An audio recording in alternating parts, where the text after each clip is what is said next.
It is indeed a pleasure to have this privilege to play here for you.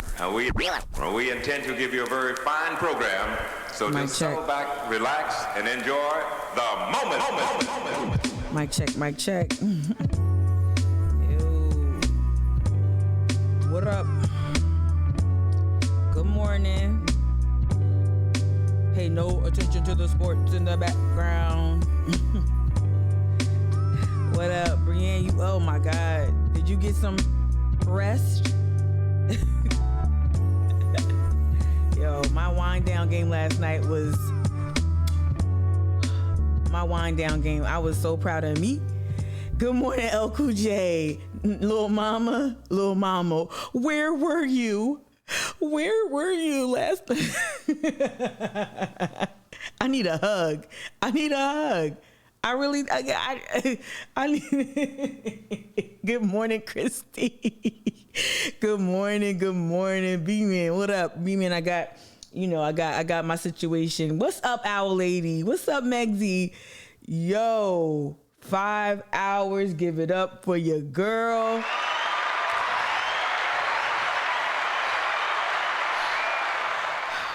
Oh, I got all winded. What up, April? What's going on? You're good. I'm just joking. I don't take attendance. Yo, let me get into it. 8:30, April Magill will be joining. We're going to talk about sustainable futures. All right, we're going to talk about it. Yo, Alexandra. Look, we got new here. Come on. All right, let's just get to it. Like, all right, so we will be, I was ready for you, April. We will be getting ready at 8:30 sharp. 8:30 sharp. April Magill, principal architect with Root Down Designs, we will be talking about building sustainable futures. All of that. I'm excited. Shout out to B-Man for making the connection after speaking with April, and also recognizing that I think you and I have been in similar, adjacent circles for a minute. You and I have some of the same frustrations, April. I'm excited to talk to you, and we're going to ground the conversation in, I think, loving accountability. I didn't tell you that, April, but this is the spirit that I'm in right now. Loving accountability when it comes to some of our partnership. That doesn't mean we taking it easy on bad actors or nothing like that, but we're gonna move in the spirit of, if you hear something about an organization that you didn't know, tuck it away, learn, ask more questions, all of that. Okay, so that's what we on this morning. We on that, but let me go ahead and just get down to business. I was ready for you if you wanted to call in, April. I was ready. All right, let's get down to business. Seriously, last night, City Council. I know I'm saying what I did. I live streamed. You guys were with me. So many of y'all were with me. I want to say good morning to everyone. And if you're new to the chat or less familiar, we say good morning. Everybody's saying it already. What's this? Of course. Sorry, y'all. Of course. Back to what I was saying. Y'all were with us. Y'all were hanging tough with me, with us as a community. But it was real last night. It was a lot of twists and turns. Real quick, broad strokes. Good morning, Brandon. Real quick, broad strokes. A unanimous vote on the bid, which was not what we wanted at all. But yet the new human. Oh my gosh. The newly reorganized commission. That was once named the Special Commission on Equity, Inclusion, and Racial Conciliation. What is it now? Human Services? What is it? Human Services and Racial Conciliation? Anyway, that was not deferred. That evaded deferment. So it's going to be another reading. But we also had a consequential vote last night, an election. I don't know if y'all know, a special election last night for Del Chapo's district. Sorry, my lipstick and lip gloss is problematic. For Del Chapo's district. So the makeup of the council will be changing soon as well. But we actually going to get into that little story that was playing. We're going to use Live 5, and then we're going to go WCBD, and then we're going to go to some other things. I will say this. New young reporters, y'all got to start building some relationships. Some of these new faces I'm seeing on television news and whatnot on a couple of channels, y'all not doing y'all due diligence. I'm tired of people platforming Tyler Bessinger and not knowing who he is, because that needs to be identified as part of the story. But here we go. Let me get it off mute. Omicron variant sent COVID cases on the rise. Now, this was not about the vote. In order to get into this meeting, this was not about the vote. This is about the shenanigans, the goofy ass shenanigans going on. The Charleston City Council having its first in-person meeting since the Omicron variant sent COVID cases Human affairs. on the rise. Thank you. In order to get into this meeting, though, in person, you have to have a negative COVID test or proof of vaccination. Otherwise, you're stuck watching from the sidelines. That requirement has sparked a protest outside of the meeting where Emily Zuhowski is. It was loud there a moment ago. Shout out Emily. Well, we gonna email. We meaning me. I'm not gonna. This is not a campaign to insult anyone at Live 5. But I'm gonna hit up Emily, because Emily.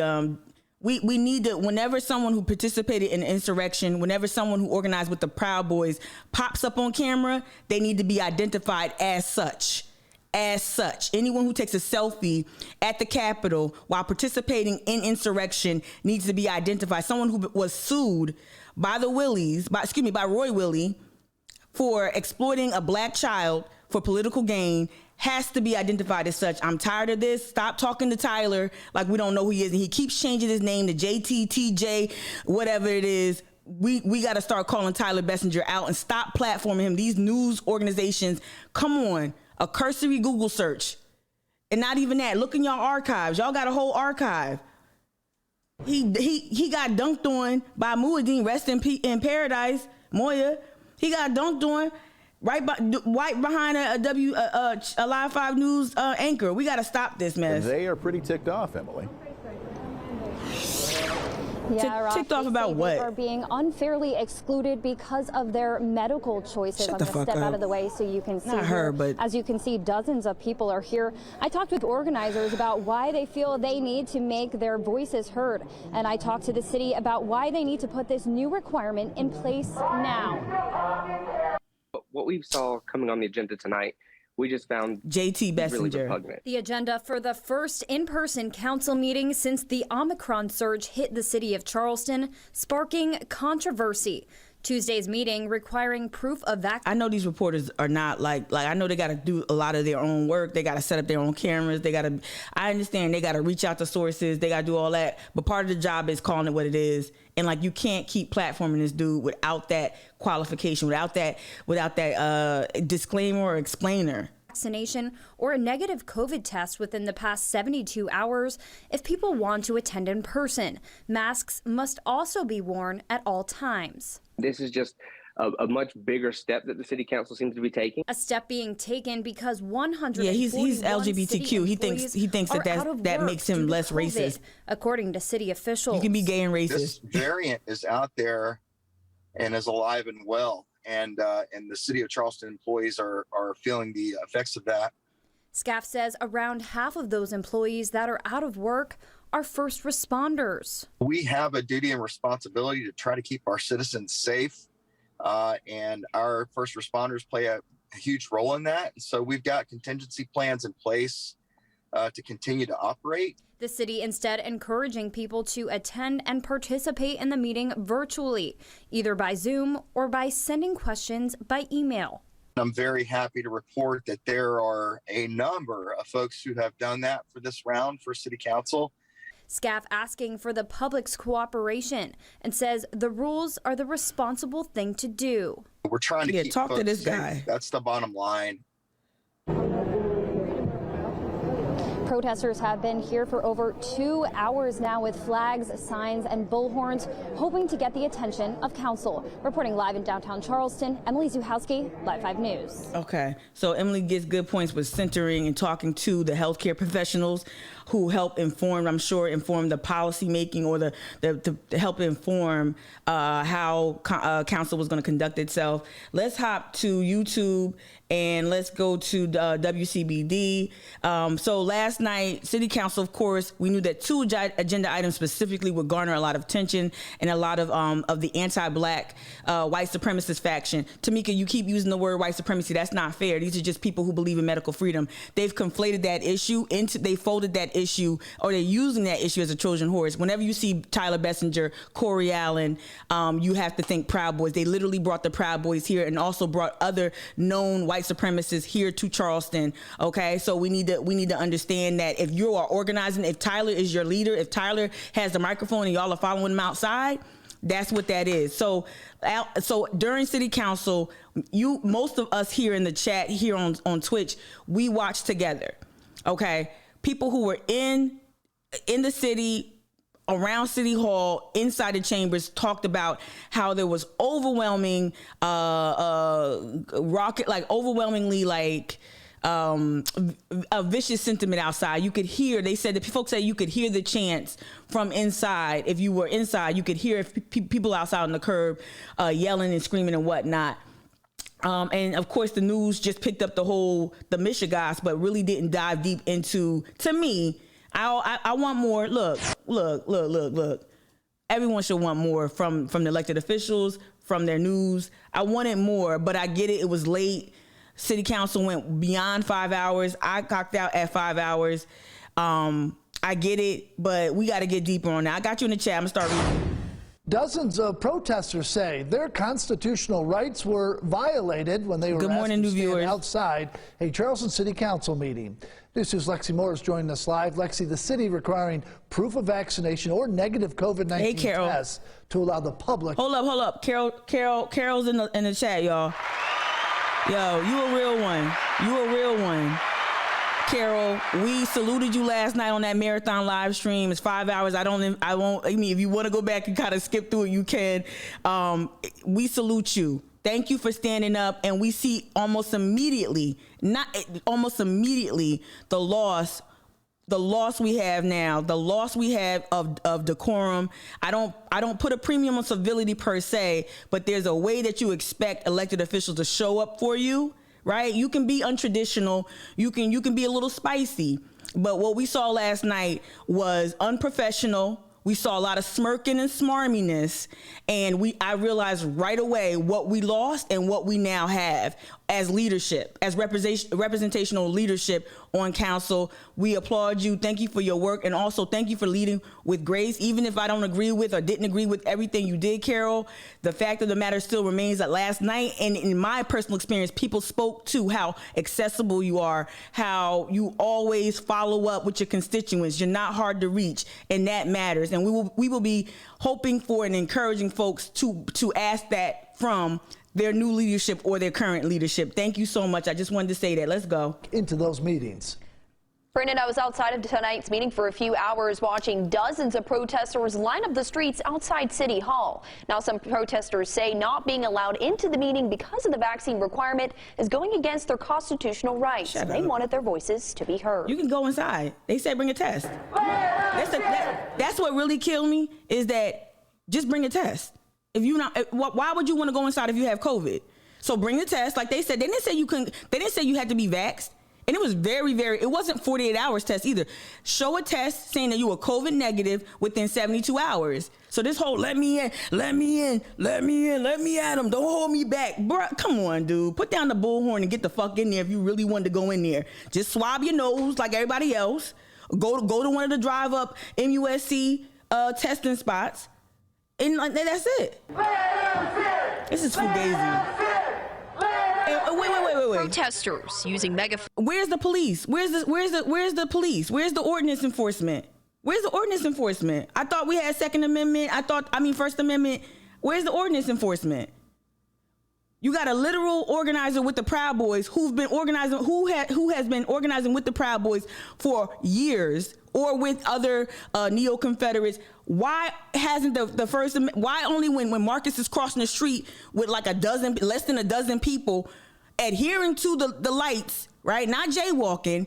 Why are people getting arrested? Just a couple people, a handful of people following Marcus back and forth across the street, they get arrested. But this dude who literally brought the Proud Boys in the armored vehicle, right? Like, tell me why this wasn't broken up. Why wasn't this broken up? Yet you got the police escorting people out of the building saying it wasn't safe. The police told some of the people, allegedly told some of the people in attendance, hey, you can't go out the front door. It's not safe for you. And let me get you through the back. That's what a member of the clergy informed one of my friends of. So you tell me why wasn't the ordinance enforced here, but when it comes to black bodies and way less people, we got this mess. Phones holding signs asking for no vaccine requirements to attend city council meetings. Yeah, why aren't they breaking their stuff? But the fact that they won't let us in, that's disturbing. Charleston city leaders are now requiring a valid photo ID, proof of a COVID-19 vaccine, or a negative test within the last 72 hours to be allowed inside. Protesters say this is unfair that these policies were announced only a few days before a council meeting. I'm unable to be vaxxed, and so is my wife due to a previous illness. Take a test.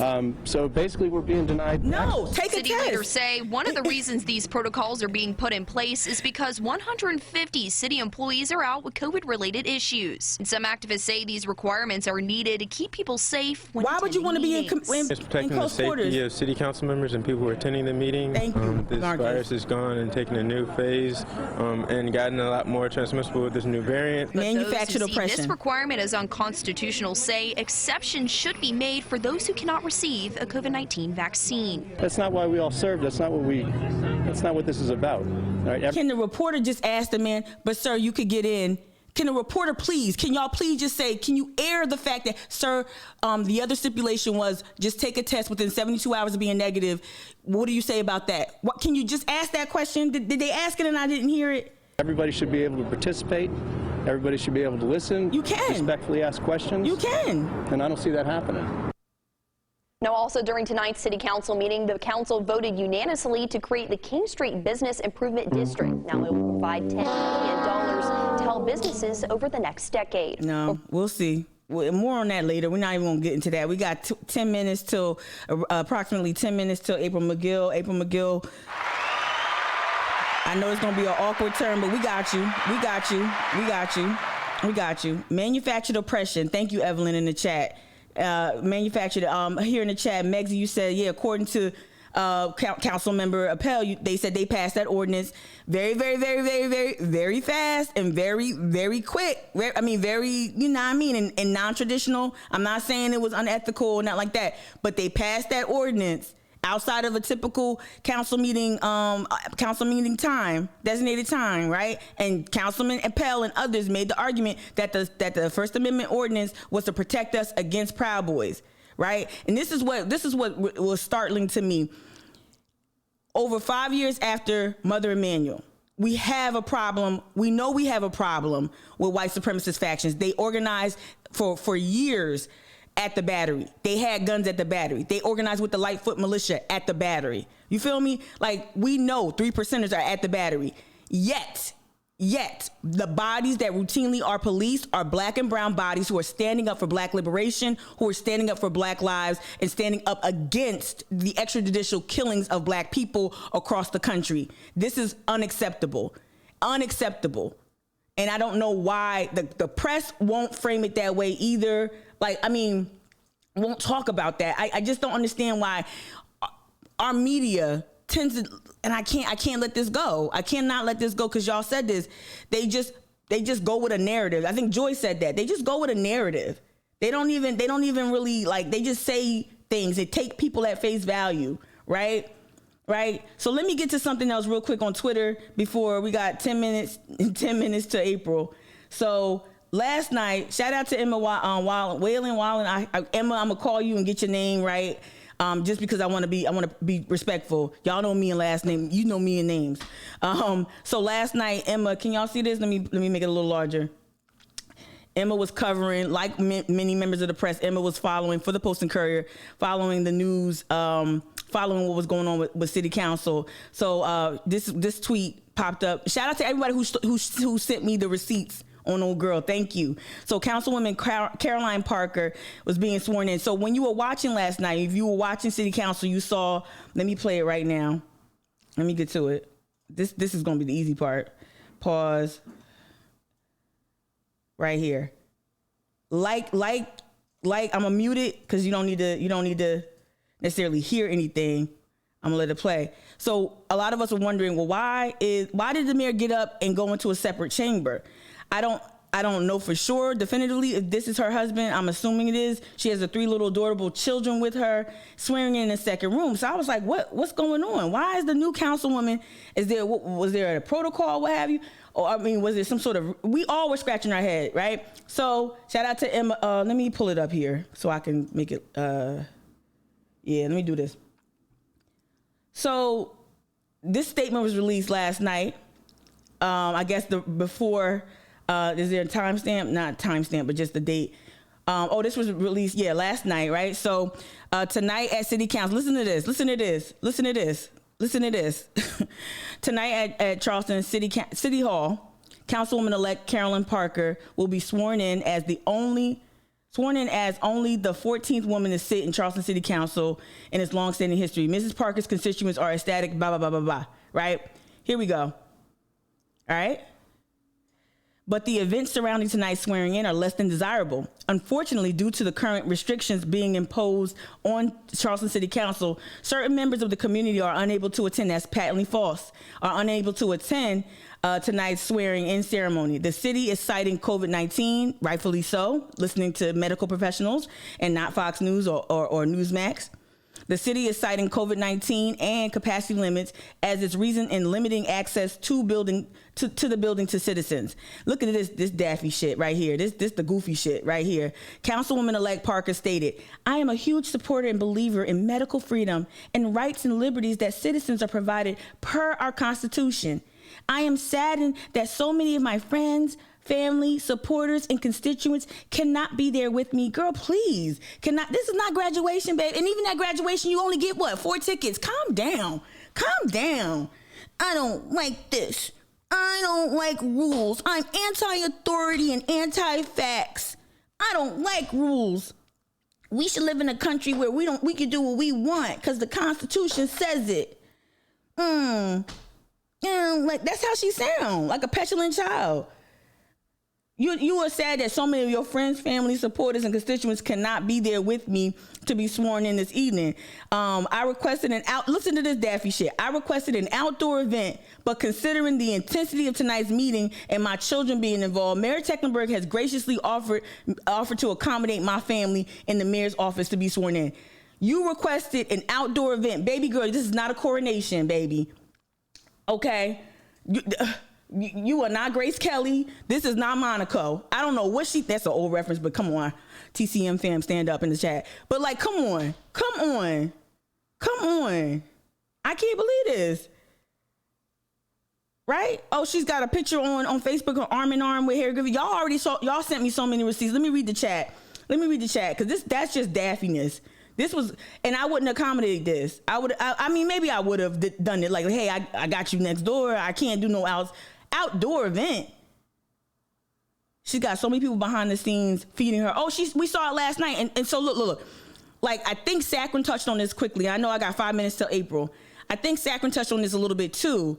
That he mentioned governance, right? So this is the basic expectation I have of every single sitting city council person. I don't expect them to agree with everything I say or everything I want. That's proof positive by Stephen Bowden, who we support here largely, who just was sworn in last night and took over where Harry in Harry Griffin's district, right? Stephen's going to be his own person. He's going to make the best decisions he wants, right? The best decisions he can make. Right. So the expectation is not that you fall in line with everything I say. Right. Especially as progressive as I am, as left leaning as I am. The expectation, though, is that everyone governs and doesn't just obstruct for sport and doesn't just take every moment on camera as a moment to politicize every aspect of governance. We don't have time for that. And so she spent more time, in my opinion, crafting that bullshit news release. She spent more time crafting that bullshit, already ginning up certain sentiment, and let me switch up real quick. 4 minutes to April Magill joins us via Zoom. 4 minutes to April Magill. I am not going to be hyperbolic. I'm not going to do the stuff that we see on the propaganda channels. But you can make an argument. You can make an argument that we're living in a time right now where certain people who hold certain beliefs have the capacity, the ability, and are not afraid to mobilize violent crowds, especially in and around our government institutions. We've seen it December 5th when the Proud Boys came, and on the steps of City Hall, there right in the middle of the four corners of law, we saw Proud Boys, a known white supremacist group, hold court in Charleston with little resistance or anything like that. They were ready. They had articulated, I heard them myself in separate events, they articulated a need and desire to have a civil war based on race.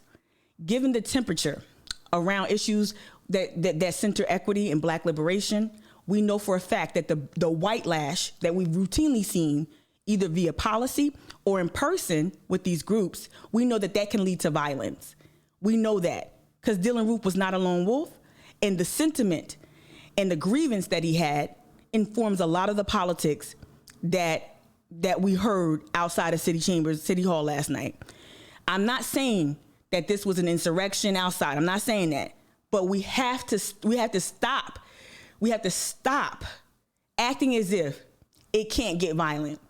We have to stop acting as if these people don't want to replicate what happened on January 6th. Okay? They do. They want that. They want the optics. They want the theater. And Caroline might think she can contain this faction, right? 2 minutes till April. I got you. She might think she can contain them. She cannot. She might think she's the belle of the ball right now. She is not, right? I think she really thrives off being the center of attention and whatnot. She is not committed to governance. We saw last night. It's okay. Like we live in a technological age right now. So you're going to have your phone or a device, and that's okay to pull notes, like to have things not on paper, on physical paper. I get it, right? Not everybody rocks a moleskin like me, right? Right? So I don't mind that she looked at her phone, but she was very much on her phone throughout the whole night, which leads me to believe she was being fed information from the outside. Okay? I need you to be focused on governance. I need you to focus on decision making and not just obstruction. I need you to stop pandering to your Facebook groups and start getting down to business. If you're pro-business, let's see it. And you know what? She's going to be in for a rude awakening because every agenda is not going to be packed with race and equity issues. She better pack a lunch because there's real governance that needs to go on. There's real decisions that need to be made. And we will be looking at every decision she makes. And we will be clocking her movements on Facebook. She can be private all she wants because guess what? I got people too who can pop in them groups and that you think is with the goofy stuff. Okay? We got people all the time. Y'all are in those groups. Shout out to my lurkers. It's 8:30. Shout out to my lurkers, my lovable lurkers who can't speak up for various reasons that I respect, right? Shout out to y'all who often come back to me and tell me what's going on in these Facebook groups. You use your whiteness, you leverage your whiteness to gain access to these spaces, to clock what's going on. And I want to say thank you. Please continue to do that. Okay? Please continue to do that because what we saw, let me stay focused. What we saw last night is it just tips us off. So we're going to resume the recap. But I want to open up this space. Good morning. We're going to resume the recap, and I'm not just going to get through April's interview. Hold on, let me make sure I got the right camera. Here we go. All right. We're going to resume, and April was there with us last night, so she can lead with that. Y'all say good morning to April in the chat. Say good morning, and we're going to do a mic check when she joins. Okay, let me see. Testing. You doing it already. Good morning. Can you hear me? I can hear you. Cool. Are you coming on camera? Yes. Okay, take your time. I want to set my, here we go. Oh, kind of bright. Hold up. I know. It's okay. Hold up. There you go. All right. Again, good morning. I'm playing sound effects. You probably can't hear, but good morning. Good morning. How are you talking to me and you talking on that phone? I'm confused. Not phone. I'm on the PC. What do you mean? Yeah. Oh, okay. Yeah. All right. So you can see you. Well, I don't know if you can see me or not, but not. Okay. But good morning, everyone on Twitch. Okay, we got people sharing some bits. Thank you for the support. I'm gonna pause the alerts, y'all, so we don't cover April's face too much. All right, here we go. But keep giving. Hold on one quick, April. Please, y'all. Your girl did 5 hours last night. Tip her. Okay. So you know how to do it. Either subscribe here for 1 month, support me on Patreon for $1 a month. Do it, please. Thank you. But April, you were last night. You were watching along with us for as long as, I don't know how long you were there, but it feels like you were there for the entire time. I stayed for that vote and then I left. Yeah. So me too. And so, what are your takeaways from last night? And we're going to segue into building sustainable futures for sure. But I just wanted to get your takeaways. I mean, it's disappointing to me and just disgusting that, I mean, how long did that debate go on? Probably over an hour. And like several council members said, the bid went through like that instantly with zero debate, but yet any issue involving race and equality, and it's got to be debated for, over an hour. I don't understand why it's so difficult to just vote yes to a commission. Nobody was voting to adopt the framework of anything or an ordinance. It's just to build a commission. And it's just sad, it's yeah. And then, seeing the replacement for Carol Jackson is just it's sad, disappointing and sad. Yeah, I mourned even more. I thought I was done mourning, but I was not. And I felt like I didn't do my job in terms of like supporting. I didn't know the race was even that tight. I should have, when I saw. I didn't either. I completely downplayed this Caroline Parker woman, and I just thought Carol Jackson's in. But I think we just really lost such an important person that was, in my opinion, one of the most progressive thinkers, outside the box thinkers.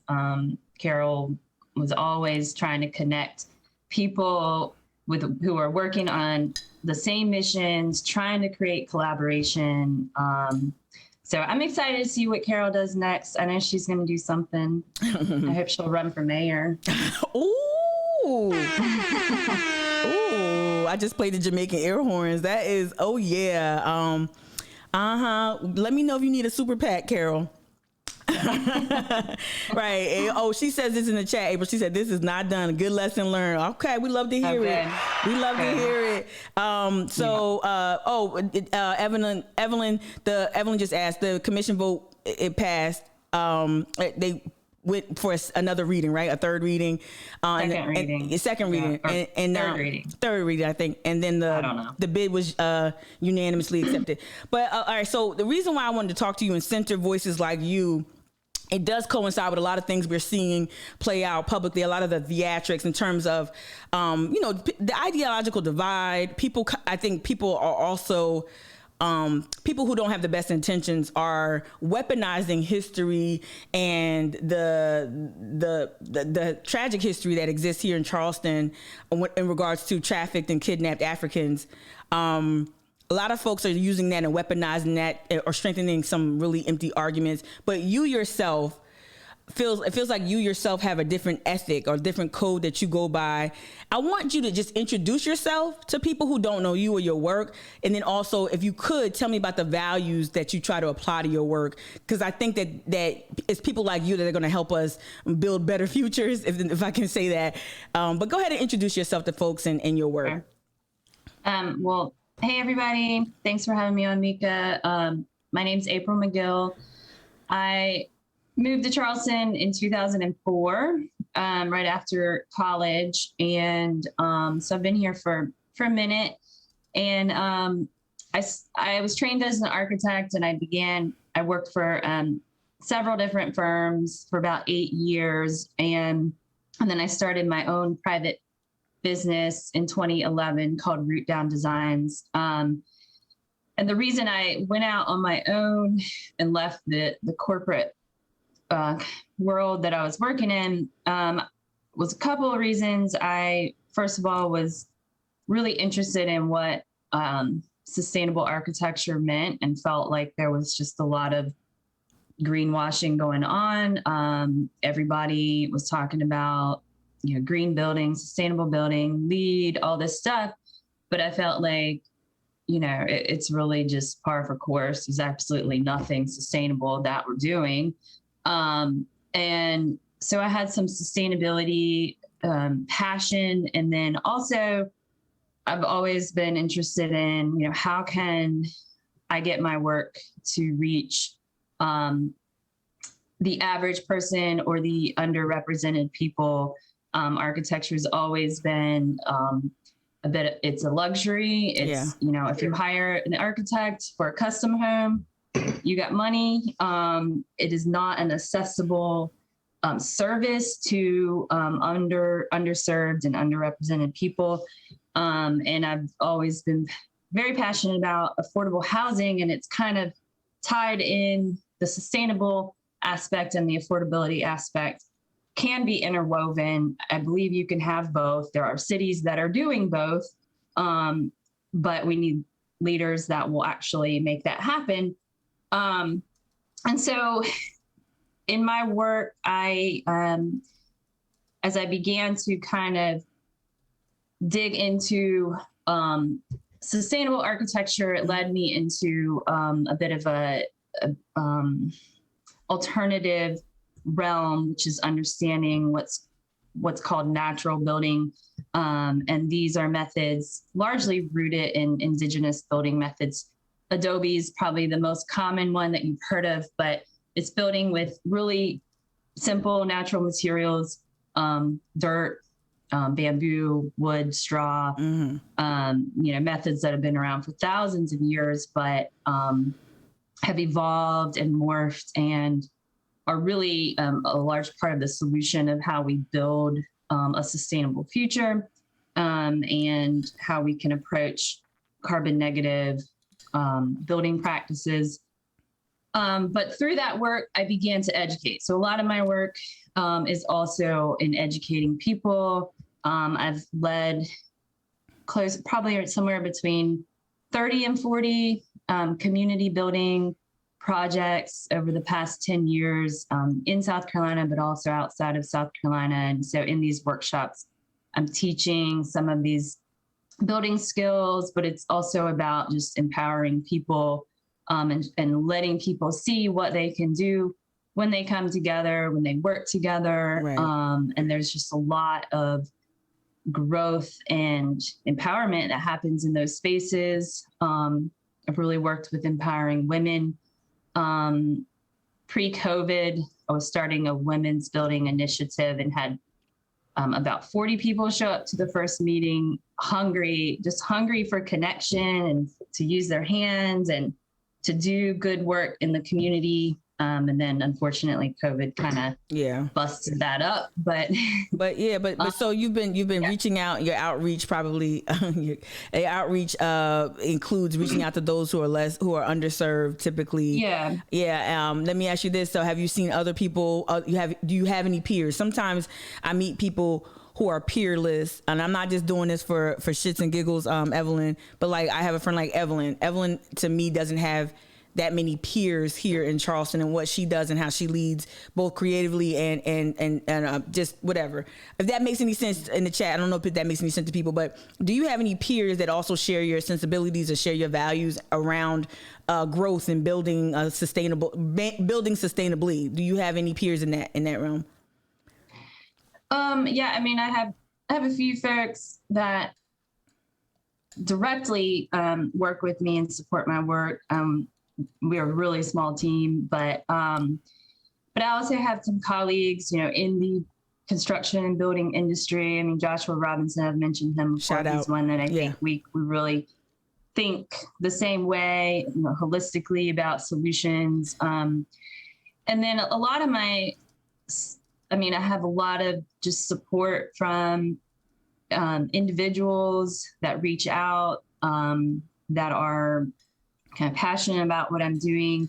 But a lot of my sort of teachers and professionals that I'm following, that I'm really inspired by, are in other cities, and they're in places like Canada and Europe because they have cities that are actually really serious about adopting both affordable housing and sustainable building practices. And so I'm looking at these other places and seeing what they're doing, because again, there are solutions. It can be done. It's being done. But what we're lacking are the leaders who are willing to make these things happen. Yeah. And I want to acknowledge, being peerless doesn't always mean, like I'm glad you probably pointed out in the chat. Peerless is a double-edged sword. There's opportunity in terms of being a thought leader here in Charleston and in this area. There are opportunities and ways to leverage your singleness in terms of the voice, how you use your voice in these spaces. But the back end side of that, or the other edge of that sword, is that there's not enough of a community of sustainability, or perhaps they're not a cacophony of voices that people turn to. They're not a dozen April Magills out here, speaking what you're speaking, centering indigenous principles in your approach to your work, or they're not enough Joshua Robinsons and RDEs out here also. So it is a double-edged sword. I acknowledge that. But so many people over the years are like, oh, you should go to Asheville, or you should go to Portland.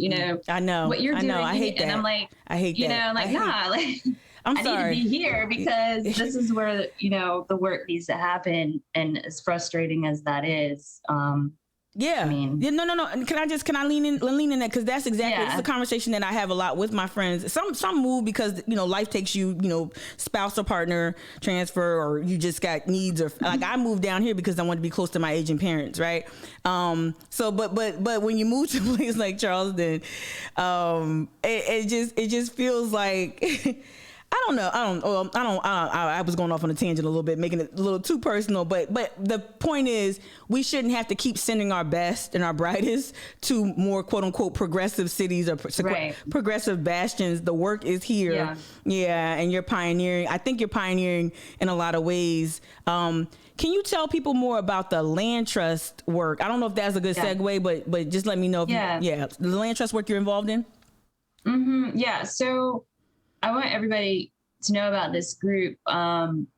There's an organization, it's only about 2 or 3 years old, but it's called the Community First Land Trust, cflandtrust.org. But if you're familiar with LAMC, which was a nonprofit formed in North Charleston. Can we pause real quick? Y'all, we about to talk about your fave, okay? I want to just tell people. I want to tell people we about to complicate your relationship complicate people's relationship with what their perceived preconceived notions are. I want to say this as a disclaimer too. LAMC has been at the forefront of some very important work. But I myself in my work, and I'm speaking specifically for Tamika Chantel Gadsden right now. Mika, but I'm speaking directly from my point of view. I've seen a level of gatekeeping that I've heard stories that have troubled me about LAMC. So I just wanted to cue that up for people. We're about to complicate your relationship with what you might think is someone that's just, I guess, completely just positive. So anyway, keep going. So Land Trust, LAMC. So LAMC was formed to handle the mitigation money that came from the Ports Authority coming into North Charleston and disrupting a lot of these historically Black neighborhoods like Union Heights, Accoby, Cherokee, Liberty Hill. So LAMC is supposed to be using this mitigation money to address things like environmental justice, education, housing. I can't remember. They have like 5 categories or so. So about 2 years ago, they said, okay, let's break off a separate nonprofit to handle just housing. And Miss Henrietta Woodward took that initiative on. She learned all about land trust, what a community land trust is. She set up everything. She did all the paperwork. She got the whole thing set up so that the Community First Land Trust could handle the housing efforts in these neighborhoods in North Charleston. And so what the Community First, what a land trust does is it provides permanently affordable housing. So it puts the property into a trust that can never be removed, that can never be purchased, that's always in that trust. But then people can build houses and build equity within the house itself. So when you're buying a house without the property attached to it, it's a more affordable option, but also it keeps, there's all kinds of things written into the lease agreements, but it always has to stay in the trust. Also, these houses within these land trusts are prioritized for people who are from these areas. We will not approve an application for someone who's moving here from out of town that makes, $80,000 a year and just wants, an affordable house. So it's a Black-led organization. Henrietta grew up in Union Heights. She's in her 70s. Skip Michael is the chair. The board is composed of a mix of, but mostly people who represent each one of these neighborhoods, and then people like myself who are there to just help carry this work forward. But it's, in my opinion, it's the most authentic nonprofit organization that I've been involved with and that I've seen in the area. And we have someone with the handle is a Creative Wellness Revival just dropped a CF. What is it? CFlandtrust.org. Is this a specific land trust you're talking about? Yes, okay. This is the Community First Land Trust that's right here in North Charleston. Yes. Yeah, and thank you, Creative Wellness. I appreciate you. Yeah. So we're starting to try and acquire properties and build houses. We've also formed other relationships with like Habitat for Humanity to help the efforts. But, the big problem is the lack of collaboration. We have other nonprofits that seem to, I think, there just seems to be a lot of power and ego and control struggles. Mm-hmm. When, LAMC holds the funds that we are supposed to be able to use. Mm-hmm. And then when we apply to get those funds, they say, well, we're going to need you to do this, this, and this. Okay, we do this, this, and this. Oh, well, now we're going to need you to do that. Oh, well, now we're going to need a board vote. We don't meet again for a month. And, we didn't have a quorum, and it's like, we're going to keep moving the goalposts. Wow. So that we're going to make it hard for you to get that money. That's there's unfortunate. Other groups that's unfortunate. Like Metanoia. Metanoia is another one. Hold on, real quick, time out. So for those who are less familiar with how I've used my digital platforms or what I've been talking about for years, I always question the nonprofit industrial complex. Just because you're a 501c anything doesn't mean that you are wholesome and good. Look at CCF, look at the bid, the people behind the King Street bid. I'm sorry for those who don't agree with me on that, but the folks behind the King Street bid, there's a lot of money, there's a lot of dark money in there, specifically with the King Street bid, which is troubling. But with Metanoia and LAMC specifically, but Metanoia has not so quietly been at the root of a lot of issues in terms of development without a racial lens, without a sustainability lens as well. Metanoia has been, in my opinion, a bad actor in that room. But I'll let you characterize your familiarity with Metanoia. Mm-hmm. Yeah, Metanoia. I don't know if anybody was following what was going on with Jermaine Jenkins and Fresh Future Farm. Yeah. Couple years ago. It's just another example of how hard it is for a Black woman in this town to get ahead. Jermaine, recognized this need in the community, which is a food desert, lack of healthy food. She creates a farm builds this amazing space, creates a grocery store, is feeding people in her community, yet she can never tap into the funding she needs. I don't know why something like that is not fully funded. Right. The city would not sell her the property that she wanted, but then they went and sold the property to Bill Stanfield, Metanoia, and said, you buy it from Bill. Well, then Bill said, okay, I'll sell it to you, but I'm going to jack up the price and I want to hold on to it. I want to keep some ownership in it. You know, and she could not get a clear title on the land. So there's groups like these that are, you know, and then the next thing I hear is Metanoia's buying Chicora Cherokee Elementary School. They're going to renovate it. They're going to put a grocery store in there. And I'm like, Jermaine's got a grocery store right there. Right there. Right. Why not invest in that? Right. Why can't we collaborate? And so it's, in my opinion, there's so much of that. There's so much lack of collaborating. It's like Bill Stanfield, you know, he has this wonderful brochure of, if you look through it, it's like every page is like a Black woman with kids. And it's like, oh, this is great. You know, this is a great organization. But it's all spearheaded by this white man who is buying up properties throughout North Charleston.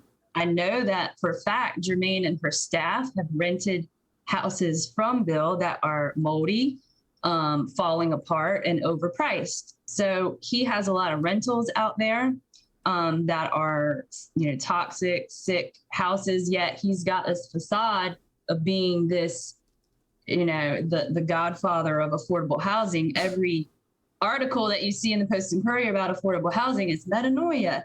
If you look at their funding page, they have 3 pages of donors. So with the land, back to kind of the land trust, is that there are these relationships, you know, Lamsey and Metanoia are really tight. Oh, okay. I didn't know that. Okay. Yes. For some reason, properties that were supposed to be put in our land trust were put in Metanoia's name. Why? We don't know.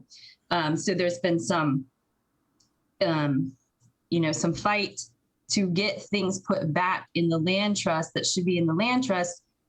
So there's just, I tend to see that in Charleston and North Charleston, it's like the same groups, you know, tend to get the funding, get the grants, get the support, get the spotlight, get the PR. And then we've got these other groups that are doing grassroots efforts. And it's like, you can't get support from the city. And I'm not going to say, I don't want to speak out of turn. I mean, I know that Henrietta has been able lately to get some grants and some funding, but why are we always pitted against each other? Right. Why is there this big power struggle and this ego struggle? It's just really frustrating. And I'll also say too, back to kind of the needs of the community. A lot of my work, I have more than half of my clientele are African-American, and I've learned through the years about what the problems in a lot of these neighborhoods are. Of course, we have fast-paced gentrification happening now with groups like Luxury Simplified. Coming in and okay. Pause right there, because when you and I initially spoke, we got a lot, and that's okay. And folks are throwing out like LLF in the conversation, and we're going to have a nuanced conversation about LLF, because I gotta, we gotta parse that. Shout out to LLF that support, like there was support from factions within. I won't disclose any names, but shout out to LLF. There are people within the organization who I believe in, who know better and who are trying to do better, especially given that LLF has somewhat new leadership, somewhat new recent. I'm optimistic, but people are throwing out LLF and Climb and Metanoia and we're throwing out a lot of names, guys. But please understand, like, these are, we're unpacking as much as best as we can. But when you said Luxury Simplified, that spoke to me, because as I tell people often, I was a blogger. I was a content creator who made feel good DIY home improvement content under the Pink Verbena, I guess, umbrella. That was what I used to do, especially when I first came to Charleston. That's when I encountered Luxury Simplified, and they made a concerted effort to get people like me, content creators like me, a Black woman, to promote promote what they're trying to do. Like they position the work that they do as like rehabbing historic homes and talking about the history and culture, but they're part of the larger preservation regime. But tell us more about Luxury Simplified. and what they're doing. Luxury Simplified's been buying up properties specifically in Union Heights and in the surrounding areas for probably the past 10 years. I think they at this point have, I don't even want to say how many lots, but I mean dozens and dozens of lots.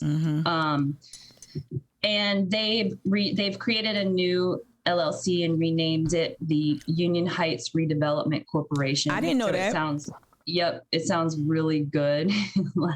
And they'll say, oh, we've got community support. But then if you talk to people like Skip Michael, who's the Union Heights neighborhood president, he's like, nah, that's not what we said, But they're buying up lots. They're building these horribly cheap cookie cutter houses that have no architectural, integrity, precedents. I mean, it doesn't look like anything in the neighborhood, and they're overpriced. And so now you're seeing, white women driving Porsches in the neighborhood.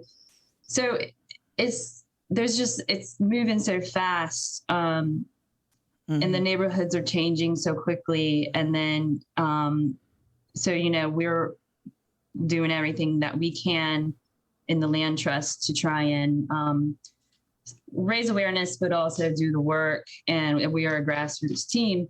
But I want to mention too, like one of the big needs of these neighborhoods too is the need for renovations. There's a lot of aging elderly people that live there that want to stay there, but their houses are falling apart. And these are, low income people. So I sat down with Omar with Lamsey years ago and said, does Lamsey have any money for residents like this who need to renovate their homes, that want to use some of that mitigation money for repairs? Was basically told like, nah, we don't do that. We don't have that. We don't do that, and it's like, why? I mean, I'm talking to like resident after resident after resident who's telling me these are the problems in the neighborhood. Like, why? I don't know. There's a lot of frustration, I think, with Lamsey, and that people feel, at least from the housing perspective, like nothing has happened. I mean, it's been 10 plus years since getting the money. Right. It's gatekeeping at its worst. And for those, I want to interject. And the city's with, and the city, Mayor Stummy is right there with Bill Stanfield. And, so. Yeah. No. Somebody says Carol says bring back Christmas in April. What's that? What is that? I don't know what that is. Fill me in the chat, y'all. But I wanted to interject too. When you were talking about, I wanna just again underscore for those who might just join. Welcome to Mic'd Up with Mika. I want to underscore that I've been organizing in the environmental justice space, specifically around against West Edge with the Friends of Gadsden Creek. That's the clique. Those are the homies. And it's through that work, April, that people just kept saying, you got to talk to Lamsey. You got to talk to Lamsey. Even folks within our faction are big proponents of Lamsey, even though what I've witnessed a level of gatekeeping, toxic gatekeeping, if that even works as a phrase.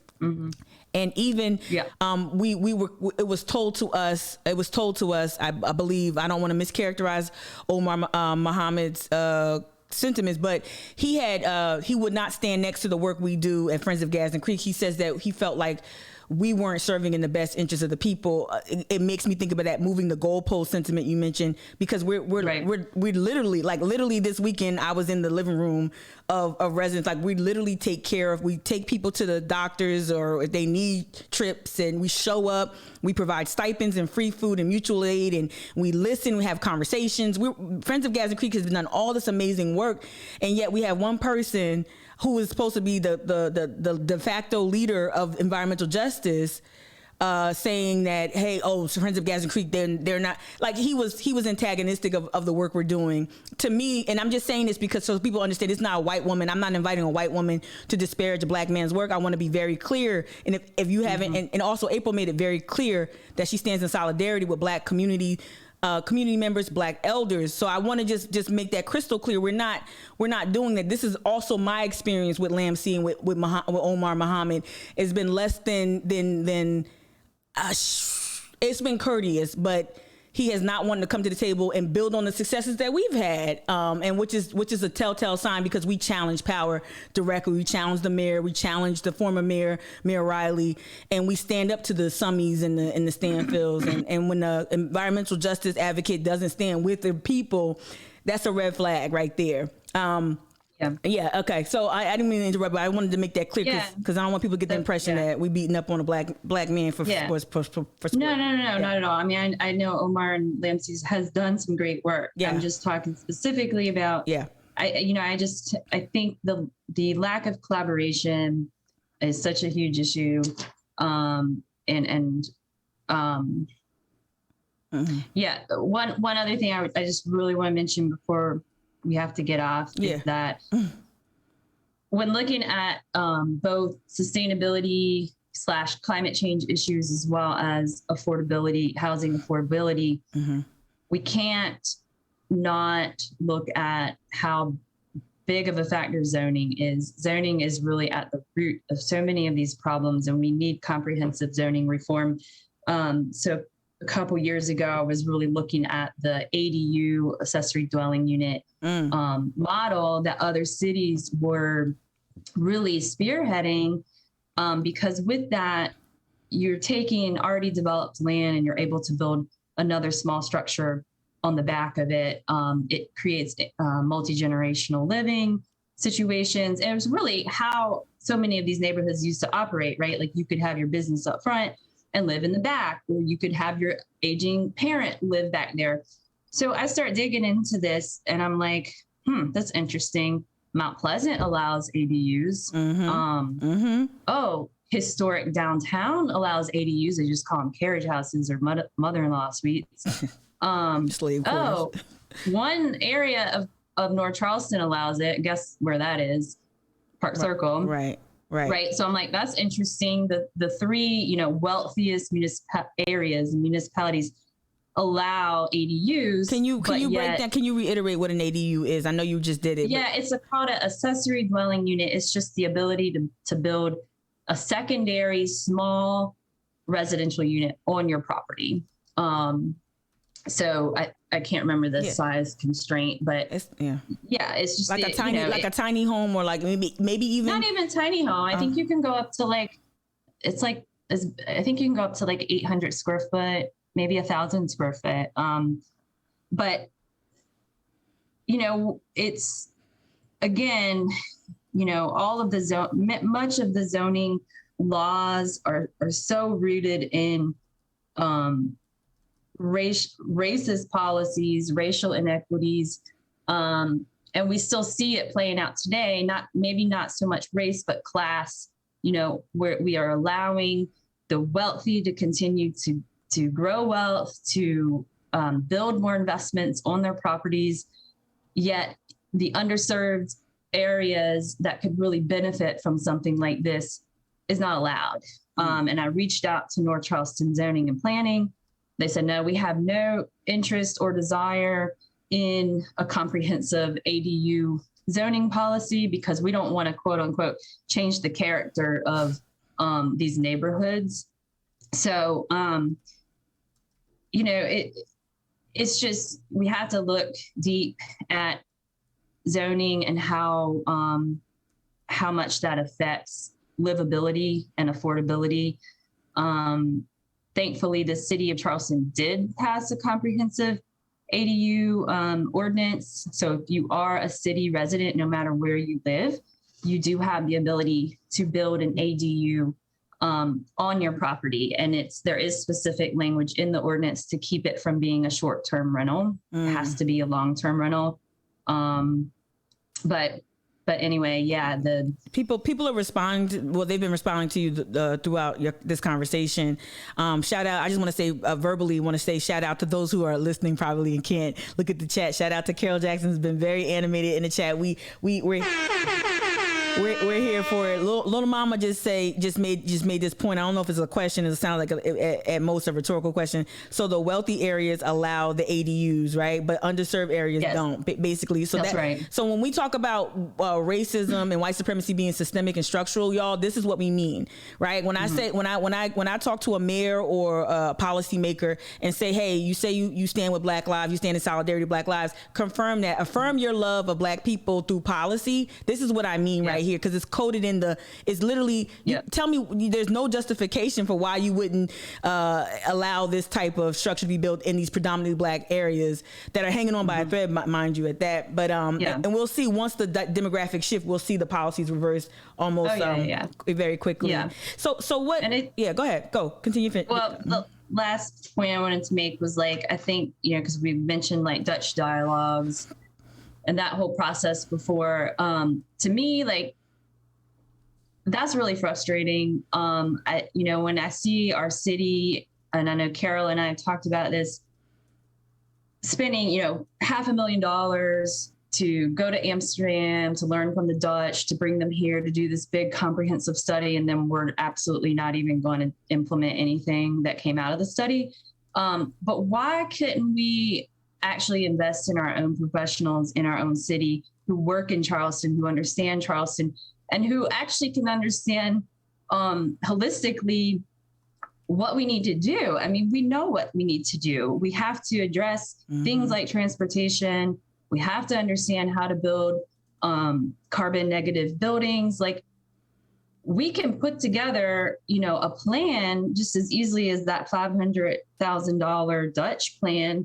But why won't the city invest in its own people to help problem solve and come up with these solutions? So, again, I just see again and again and again, it's almost and I've been into the city, I have presented to the Department of Housing, I have sat down with Gianna Shaw Johnson a million times.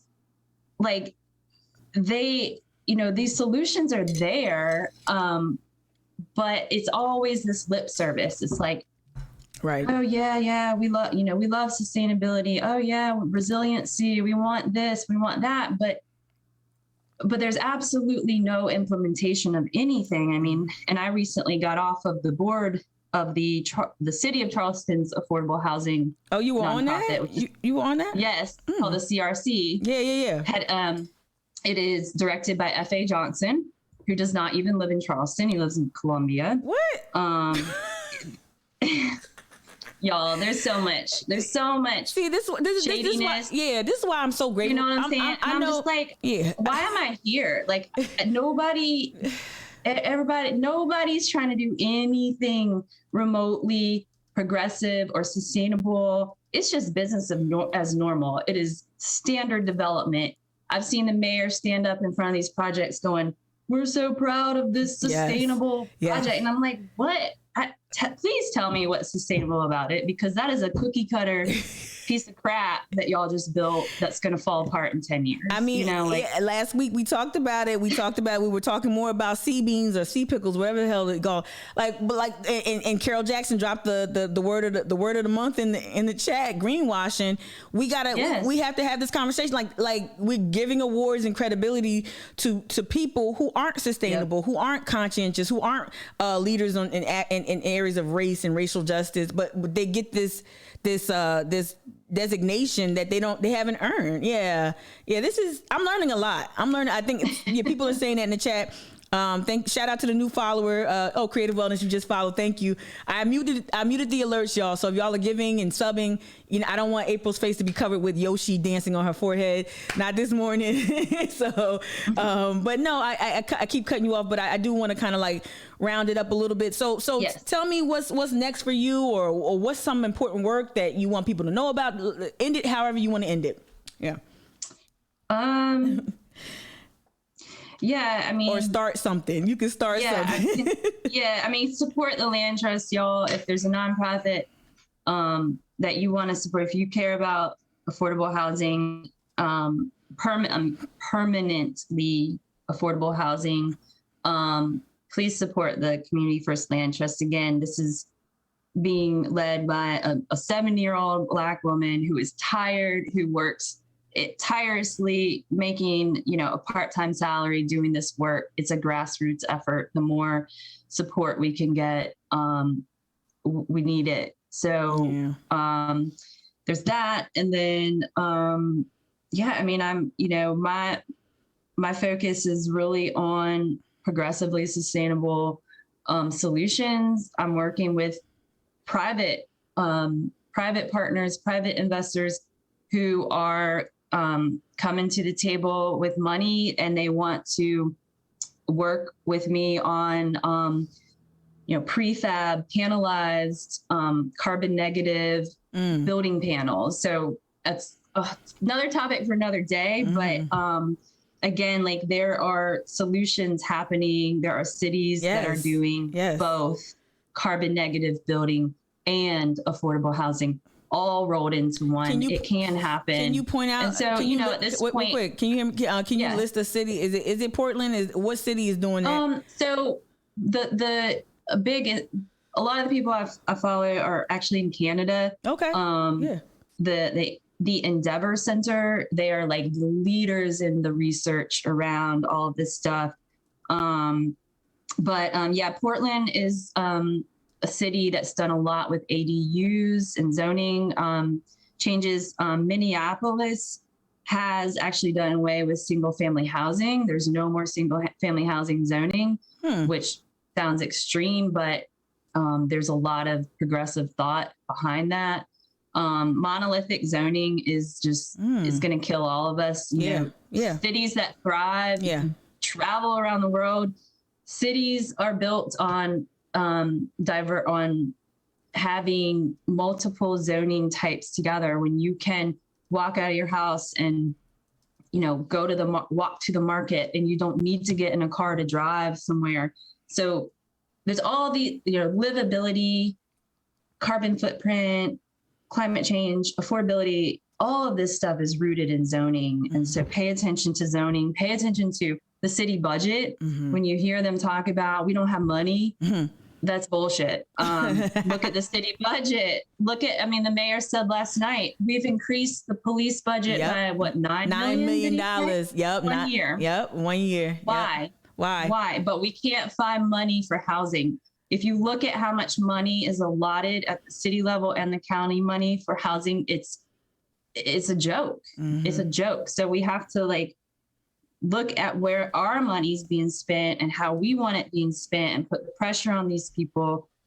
And I don't know what else. No. I got, well, a lot. This is not, first of all, I want to say, I'm gonna give you some applause.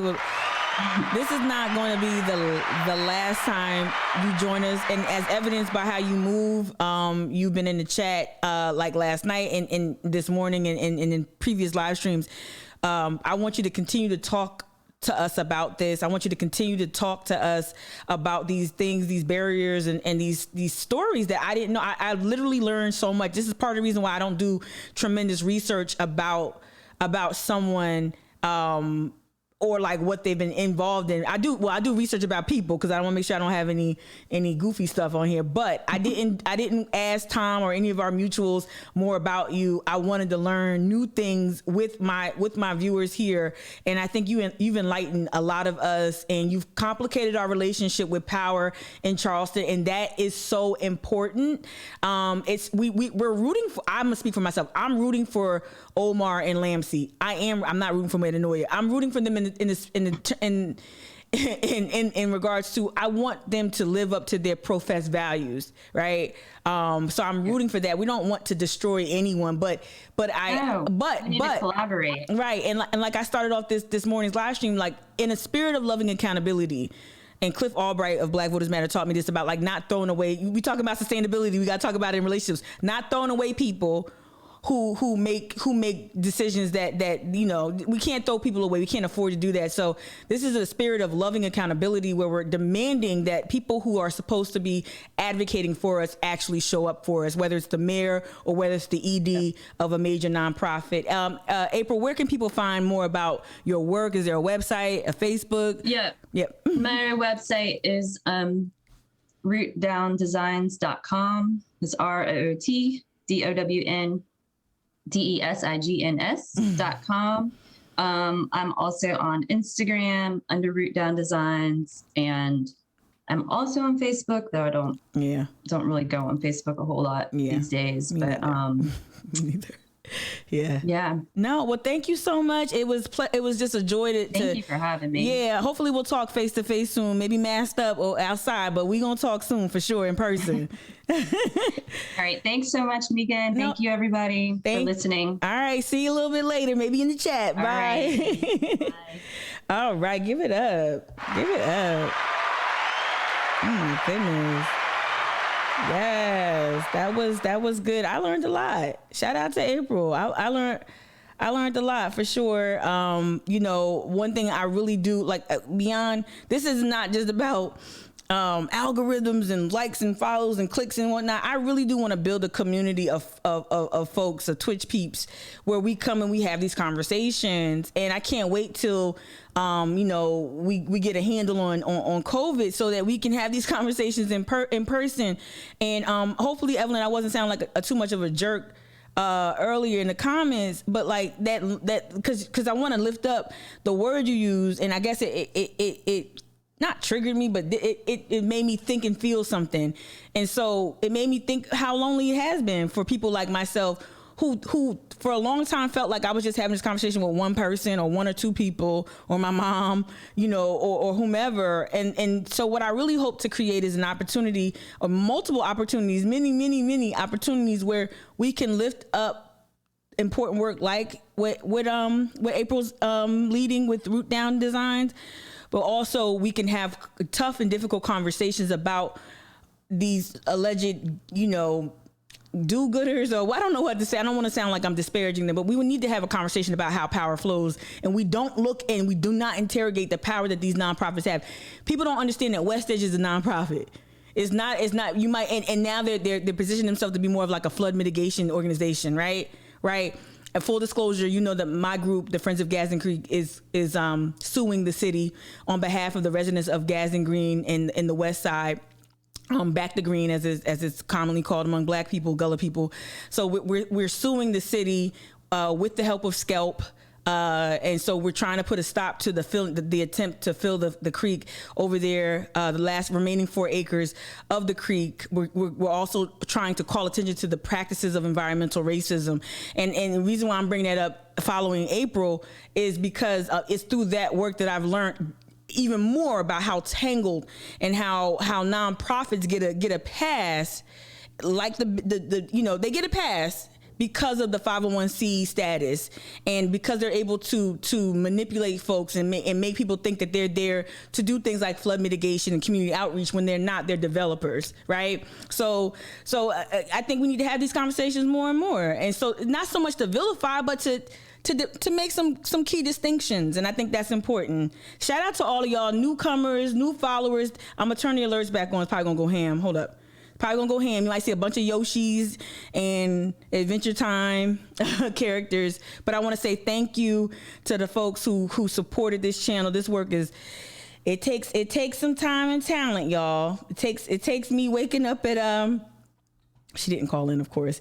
It takes me waking up a little bit early and maybe going to bed a little late, and I appreciate the support. Let's take it back. Let's take it back to city council last night. Let's go back to it. And April was there with us in the chat. April was there. We were joking a little bit earlier, little mama. We said, "Where were you? Where were you?" We were joking a little bit because honest to God, I don't know if I wanted you to.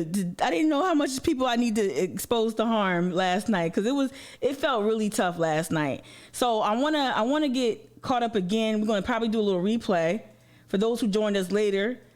All right, good morning, it's Mika. Let me say good morning in person. Oh, closer. Hi. This is Mic'd Up with Mika. It's a daily morning live stream that is spicy, and we do not, I repeat, we do not sanitize what we want to say. We do not sanitize opinions. And yes, I will use profanity from time to time. So if you have little nuggets with you and you don't like them to hear F-bombs and whatnot, it is not always heavy, but talking about some of the shenanigans last night might prompt a couple of F-bombs. So if you got a little nugget near you, earmuffs, get them some noise cancellation headphones, and put an iPad on their lap or something, because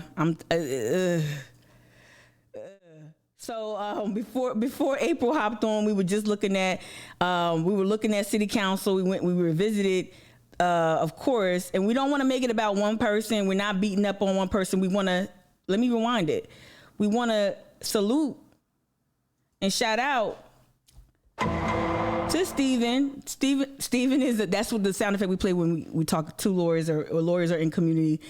My neighbor upstairs just scared me. But we talked to Stephen last night. We watched Stephen last night, and he was sworn in. I'm not playing the volume because the volume, you know, the sound quality was really bad. I'm assuming this is a family member of Stephen's right here, right? And we know that Stephen's wife, shout out to them, that the family's growing, right? He disclosed last night that she's with child. His wife is with child. But I don't understand why his other newly elected peer couldn't have maybe two of the little nuggets, two of the children. I don't know why they had to be accommodated. But but anyway, shout out to Stephen. I'm doing a bad job trying to recognize. Shout out to Stephen. Stephen did a great job. I look out into the harbor and I'm reminded why I love this place. When I stand in rooms like this and feel the weight of history, I'm reminded why I love this place. Stephen understood the assignment in terms of how to say, hey, I'm here. I look at the folks that I will have the pleasure of serving with for these next 4 years, and I see a tremendous group of public servants. And though we know what those challenges are, and they are daunting, I know that we'll meet this moment. Okay, so that was one of the highlights of last night, was Stephen Bowden. Seriously. And one thing we're not going to do, because sometimes, I will say this, sometimes, okay, so over the last couple of weeks, people have reached out to me, talked about maybe feeling a little demoralized, overwhelmed, crestfallen is a word I've been using. I've been giving that word a workout this week. Just because a lot of things that we really know to be true and to be equitable and to be just don't seem to really make its way through council and to our homes directly. I want to say that please hang your hat on the fact that a lot of y'all mobilized, and y'all's work, y'all's organizing, people calling out Stephen's predecessor for what he really is, calling out his bad behavior. Shoot, we don't even have to call out. We didn't have to do too much because his predecessor did it for us, right? He just kept failing and flailing all over the place. But I know it's the work and the advocacy and the organizing of so many people, either watching, lurking, lovable lurkers behind the scenes, or people who don't tune in here. I know of so many people in the community, in the larger Charleston community, who work to get this type of leadership on to council. And we're going to continue to work to get leaders that are representative of our values. We want to also lift up, when they're right, Saccharin, Dudley, Mitchell, even when they're right, we want to give them kudos. When they do things that we don't really agree with, but we can understand, we can respect some of the differences of opinion, we can talk about that. I know Stephen knows that we're going to give him some feedback about the bid vote, because the bid went through unanimously. But I just want to y'all, if y'all are looking for, sometimes it's not a landslide, sometimes it's little incremental changes, and advocating for and creating space for Stephen and going out. Some of y'all canvassed for Stephen, with Stephen. Some of y'all supported his fundraiser. Some of y'all donated to his campaign. I gave him time on this platform many times. We're going to continue to do that. And we just want to lift that up. If you're feeling a little bit like, oh, nothing I support, comes to fruition. No, it's going to be incremental, going to be small little gains, and you have to hang your hat on that as much as possible. I'm not saying you have to always settle for little change. I'm not saying that. I don't believe in incremental change at all. Not saying that. I'm saying that, but there's times where you need to recognize recognize some victories. That way, at least get you through to the next fight, right? And if we cannot afford to be under the illusion that change happens overnight. We know change like this takes a long time, and so just hang your hat on that for sure. Something like, what are you talking about? Yeah, he voted for the bid. Yeah, and from what I'm hearing, from black not black conservatives, what I'm hearing from people is that there is some movement around getting more voices and people at the table. And so I am looking forward to having someone explain to me, maybe the folks at Sightsee can come and give an update. I know that they've been talking to some people and been very active. I know that they've spoken with Stephen. At least Joel has spoken with Stephen, I believe. And so I want to hear more about the thought process behind why they voted yes. I'd love to hear, and no BS, no bullshit with Jason Saccharin. I want to hear, I know I can kind of like come at Jason, but that's because I want him to do what we need him to do. And that's the relationship we have with our elected officials. I do want Jason and those who are in favor, and those who are receptive to talking to people like me, I want them to explain the rationale and explain where we can get at the table, where we can do similar to like what the commission did, have these committees comprised of diverse constituents weigh in on some of the decisions around the bid, because we know from history the bids are not going to mean good. They're not. I said this last night. I don't want to be I told you so. There's I don't like sanctimony. I don't hang my hat on sanctimony. But I have a feeling that I told you so is coming, because it's not hard to tell what a bid is. A bid is a bid, and we need to keep our eye on it. But they think it's going to be okay. But we're going to see how the houseless are policed. We're going to see how many new national chains pop up along King Street after Target. We're going to see how many small businesses just can't afford to be there anymore. We're going to see it. We've already been seeing it. So we're going to see how this I have a suspicion that this is going to accelerate the changes that we've already seen, the rapid changes we've already seen in Charleston, the rapid unchecked growth that we've seen in Charleston. Another highlight last night, a low light was this, and this was all political theater right here. So like y'all have said, some of y'all have sent me information. We're watching how Ms. Parker will politicize every opportunity she can to continue to get that faction, that rabid faction of bloodthirsty folks who are to me self-indulgent, who don't value community, not true community. We're going to see if she can contain that base. We're going to see how rowdy she's going to get. She loved being on the wrong side of this issue. She loved it. She was smarmy the whole night. She was smirking. She was making certain gestures with her eyes and lips. She refused. More importantly, real estate, land use, probate, criminal. More importantly, more disappointingly, she was low light. Yeah, I was gonna say low light. You actually took the words out of my mouth. She most importantly refused to wear a mask throughout the entire evening. Even the conservative voices on council, outside of when they spoke on the mic, which I understand that, right? Even they put their masks back on. Seekins put his mask back on. Shaheed put his mask back on. This woman refused to put her mask on the entire night, and I'm glad she did, because we got to see her smirk and be smarmy. We got to see that. So I want to say this is a highlight. Another highlight is public comment period. Public comment period. Like I saw Tracy just now. I'm trying to get to the. When I tell you y'all, and I asked y'all last night to take a tally. Right, this is Tracy. Shout out to Tracy, the homie, for a minute. I told y'all to take a tally at home. Overwhelmingly, people through the calls that came in and the people who provided comments. Shout out to CFC students. Local students come through.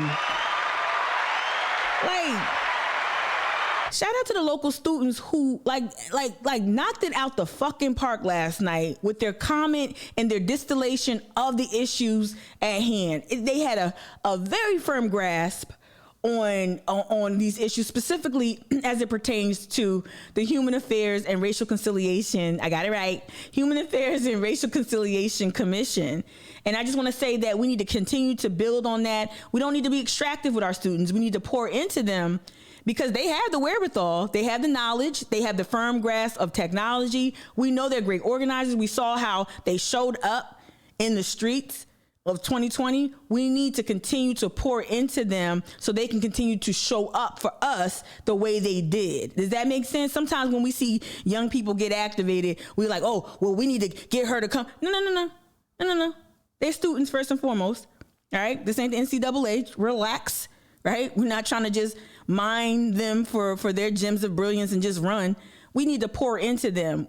And if there are things that we can teach and impart, that's cool. If there are things that they want to teach and impart to us, let's be receptive, but let's go to them with an offer. What do you need? What do you want? How do you want older citizens or residents who are not students? Like, how do you want us to show up? We need to ask those questions and pour into them and not just extract information from them, right? But one of the highlights was public comment. I took a tally, y'all took a tally.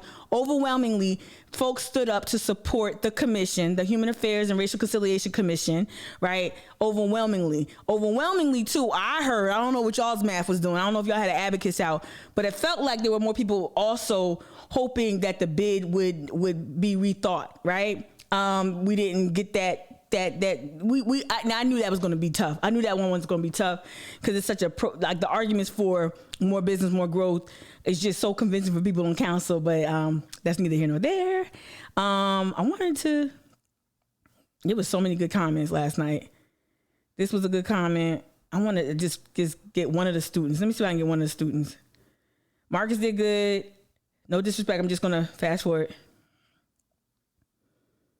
to, I'm trying to find that one. Oh, this dude was good right here. This dude was good. Good evening, everyone. I'm a student at the College of Charleston. And tonight, I just wanted to fully support the Human Affairs and Racial Conciliation Commission. I asked that Mayor Tecklenburg, as well as the City Council, votes in favor of the official establishment of the commission. And I and many others believe that it's vitally important that the City Council votes in favor of the commission's previous as well as the future recommendations that may advance racial equity and empower Charleston's community of Black and other people of color. Yes. James Baldwin once said, "Not everything that is faced can be changed, but nothing that can be changed until it's faced." I ask that you support affordable housing and support minority businesses. Once again, I ask you to face the challenge of racism and inequality in our city so that we can see the appropriate change in our city. A real one. I want to lift up some more. Oh yeah. Right here, the homie right here killed it. Both of so many people. I'm not going to be able to get through everybody. Okay. Caroline Everly or Early. I might be reading that. I see you in the chat. Tanya Matthews. Hello, everyone. My name is Tanya Matthews. I was a student researcher at the College of Charleston. I would like to urge City Council to support this commission.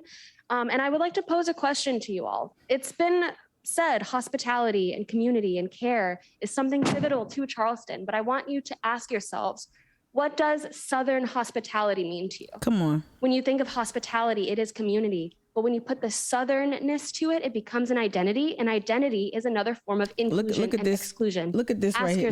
This person right here. Who have you included and excluded from this Southern hospitality?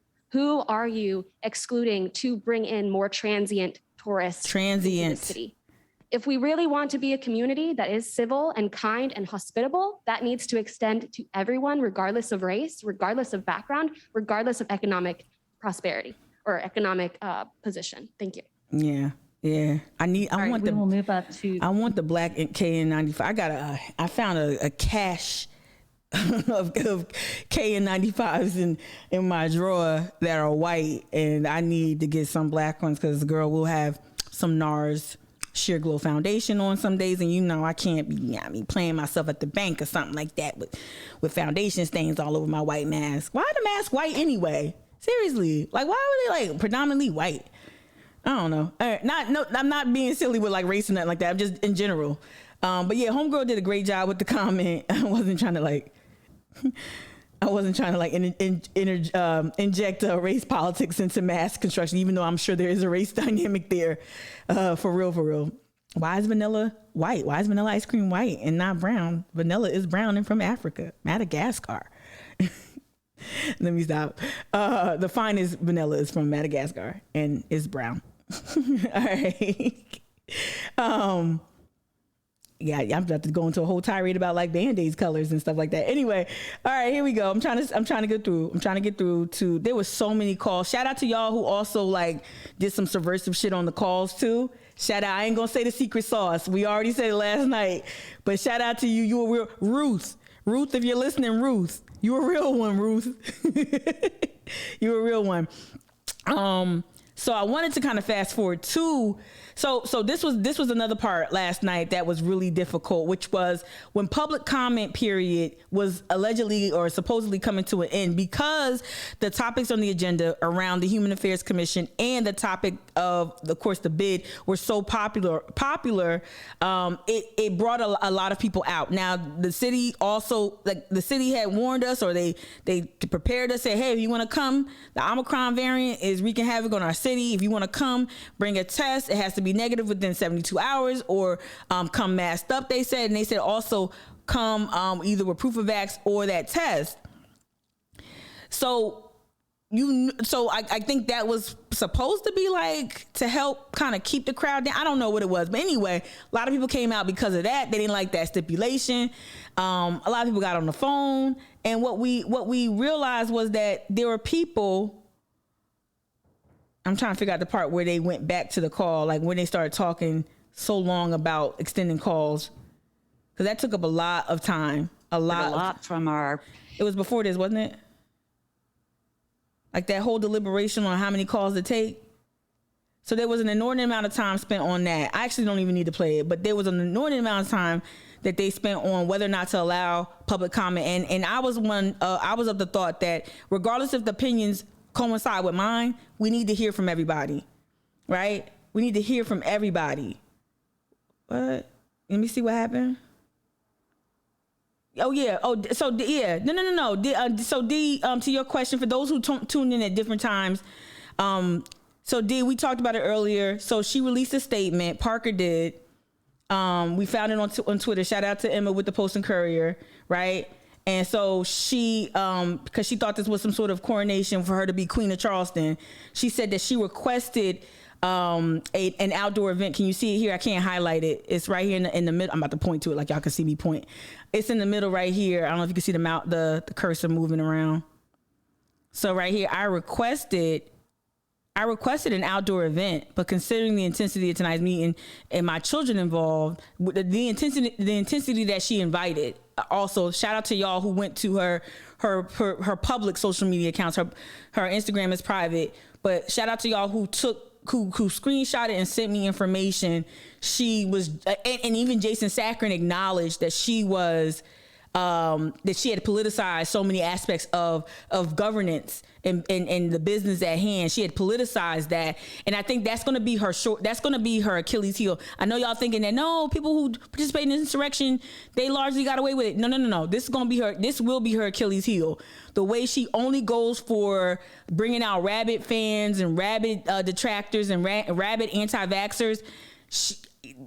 One thing I know about Charleston, and I might be wrong, but one thing I feel I know about Charleston, white folks don't like unpolite conservatism. They don't like unruliness. I saw that firsthand when we were all doing those town halls when Trump was elected, and Tim Scott would hold a town hall in either North Charleston or Mount Pleasant, and Mark Sanford early on, Mark Sanford and Tim Scott all met at places like, and so the traditional South Carolina conservatives came out. Now, granted, this was a little bit before a lot of the craziness that we saw with Q and Trump. But what I saw here in Charleston and in South, they don't like the nuttiness. So I don't know if there's going to be a power broker that's going to pull her aside and like, nah, sis, this ain't it. And I don't know if that can happen or not. But they don't like a lot of silliness.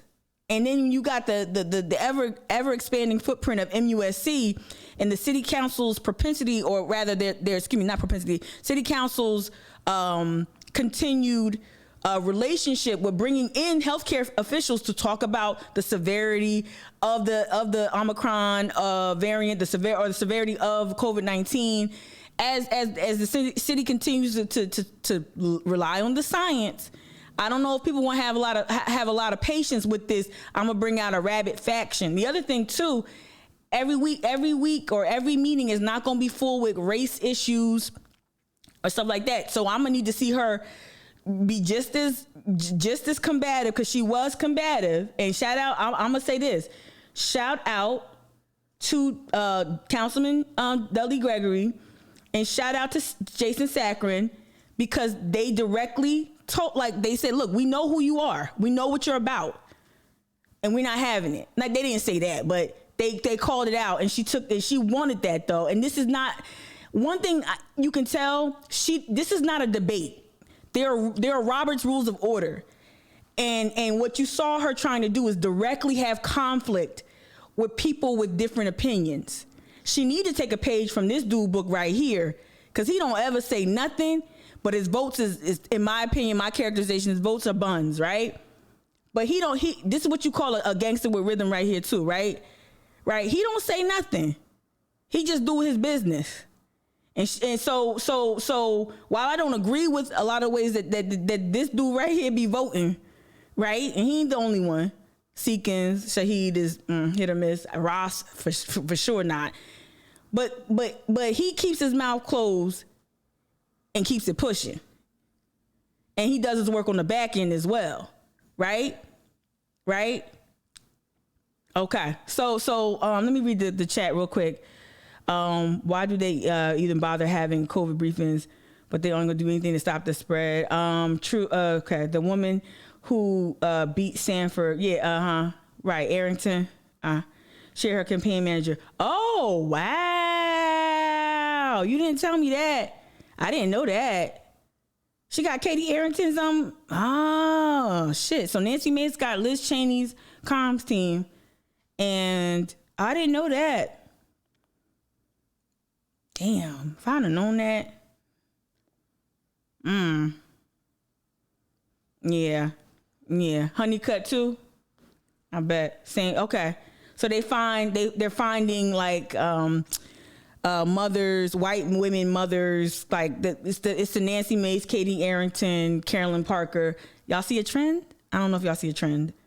Honeycut, we're learning more about Honeycut on County Council. Yeah. Yeah, the misinformation. I don't know how much of that misinformation is. I don't know. We'll see if someone stands up against her or collects her. But she wanted to just really have a direct debate with people. She wanted that. I'm going to try to get to it because that part was really. And then what was Seeking, he tried to sound mayoral. Ross also tried to sound mayoral. Let me see if this is the part. Hold on 1 second. Well, I'm certainly happy to do that, Mr. Mayor, as the chairman of this committee for the next 2 weeks. But anyway, I think we all can communicate with our fellow elected representatives at the county and state level. Hold on. If there's nothing else, I'm going to move on, but more to come on. Okay, yeah, he's just talking about that one thing. I had that on mute while we hopped out. I want to get to the debate about the commission. Only editorial comment.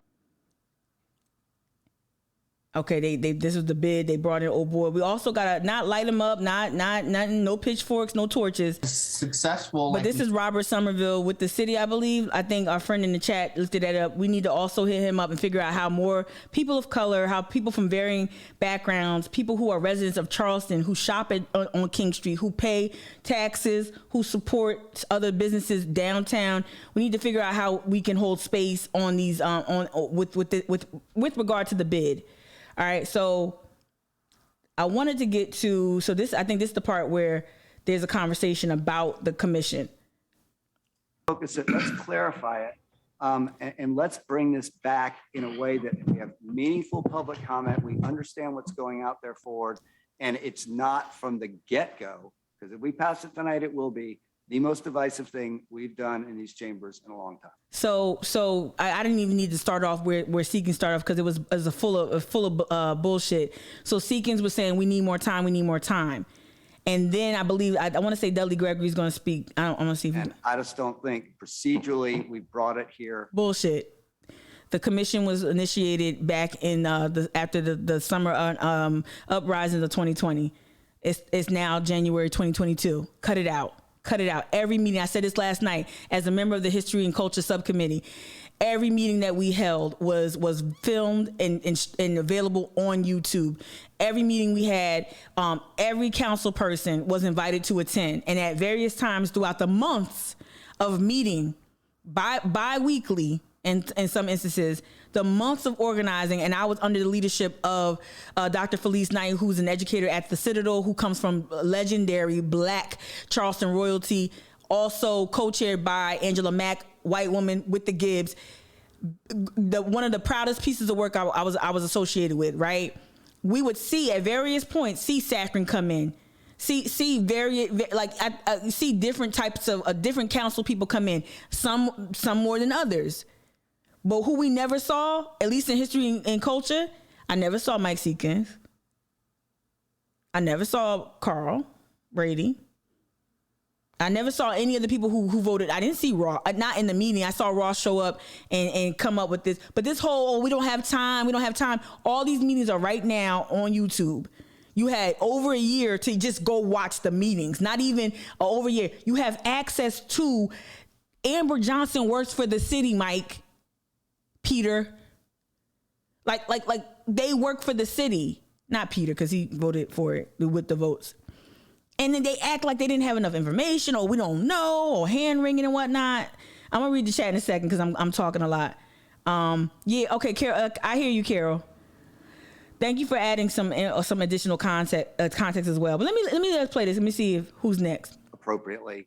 And I am going to support this motion to defer. If not, we'll vote against it. I think we should put this thing forward and let's get it set right. Oh. Also, Mike Seekins and newcomer Carolyn Parker, they kept saying, we have an empty chair here, talking about Del Chapo's vacant seat. And we'll talk about that race in a second, because that's one thing I didn't even talk about. That election was going on as this was going on. So they said, oh, empty seat. Bid sailed right through. Not just that, passed the budget, as Dudley said, passed the budget before, without that seat being occupied. I don't even know, like, politically why he would even say that. Like, that was the easiest hole to poke. Like, okay, so what, y'all just suspend all business if you don't have 100%, if you don't have all the city council seats? If a seat has been vacated for emergency reasons or death or something, like, you mean to tell me you just stop? The city just stops and doesn't conduct business? Bullshit.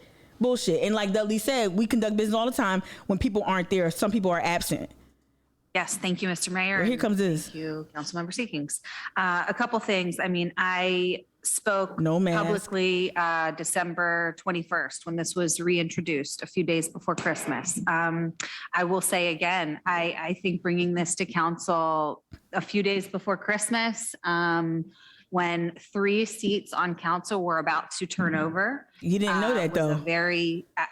I personally don't like the optics. I don't think it makes the city of Charleston, it doesn't put us in a good light, especially when we're talking about, Tell me that you're getting talking points from people on Facebook via text or via DM or text. Tell me you're getting comments and talking points on your phone without telling me you're getting talking points on your phone.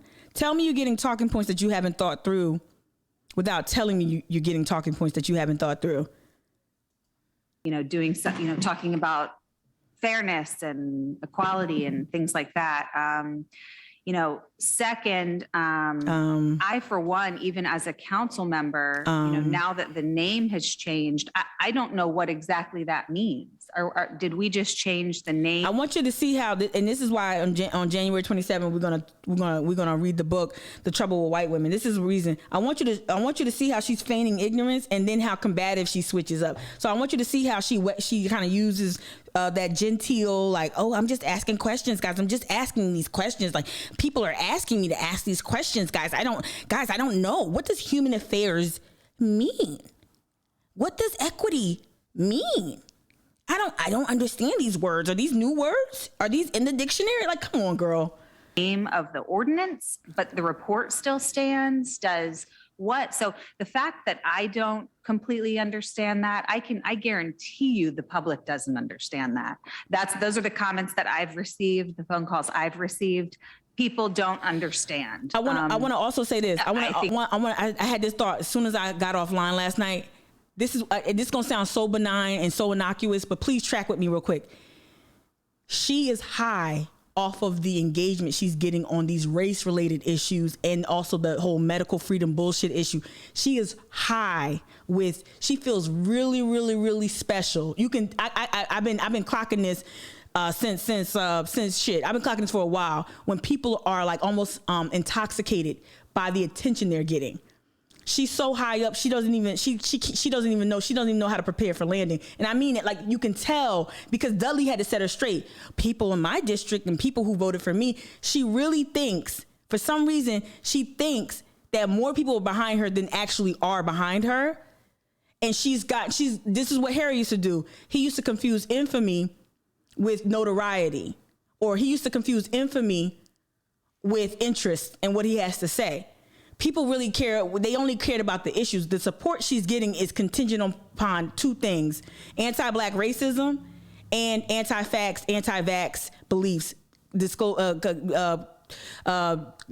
as medical freedom issues, right? You can tell that she thinks she's better or more special than a lot of people here. And that's also going to be, she doesn't have that self-awareness. You can tell she lacks tremendous self-awareness because she's being validated by a rabid faction. And she doesn't, you can tell, you can kind of see it. It's really weird. It sounds innocuous, but you can tell. You can tell. Listen to this. I think that's a gaping hole. I mean, people need to understand. She keeps saying people don't understand, right? She said, I don't understand. I don't understand what these words mean. English is a new language to me. I don't understand common sense. That's what she keeps saying, right? What the change was, I still go back to, it was voted down by the same council in August. We have an empty seat here. I'd like to also, I'll just say this because I heard it in one of the comments. Please listen to your constituents. Listen. My constituents spoke on November 2nd. Okay. I was adamantly opposed to many items in this report. I obviously think there are great things in this report, but I also think there are very divisive items in this report. Again, I go back to this quote, please listen to your constituents. I'm sorry, but the person sitting here at that December 21st meeting did not listen to our constituents at District 12. And sweetheart, you taking a dig at Carol Jackson for what? Why are you talking about what? You won, and you winning. Can somebody break down what was the margin of victory with Carol? I know it wasn't no runoff, so it wasn't like that. But what was the margin of victory? Let's stop acting like, was it a landslide? I don't remember a landslide. If it was, keep me honest in the chat. Right?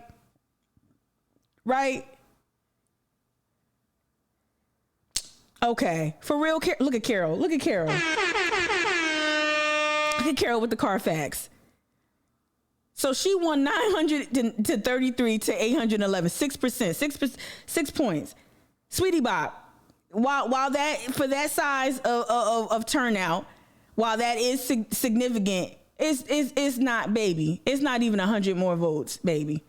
I mean it is. Sorry. It is, but it's not that. Calm down. It's not 200. It's not 300. It's not 1,000 votes. Let's calm it down with the people chose me. You could tell she is so intoxicated by her newfound fame. I think that that's very important to do, especially in this matter. So it's a very easy vote for me because I have listened to my constituents. So yes, I believe we should at least defer this and make sure she can't even tuck the smarminess, yo. The lack of humility. Like she just wants to be sanctimonious. She wants to be right. She doesn't want to govern for Charleston.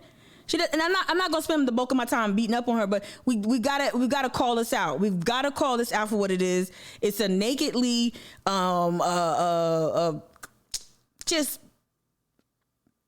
she just lacks sincerity.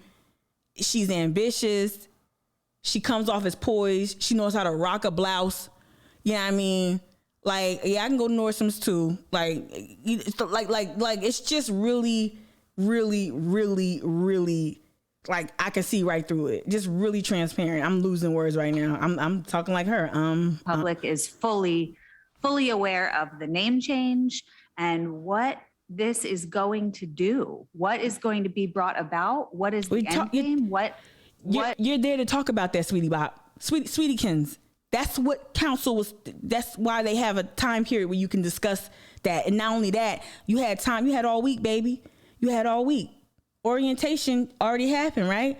You had that last week? Was it last week the orientation happened? Like you had time.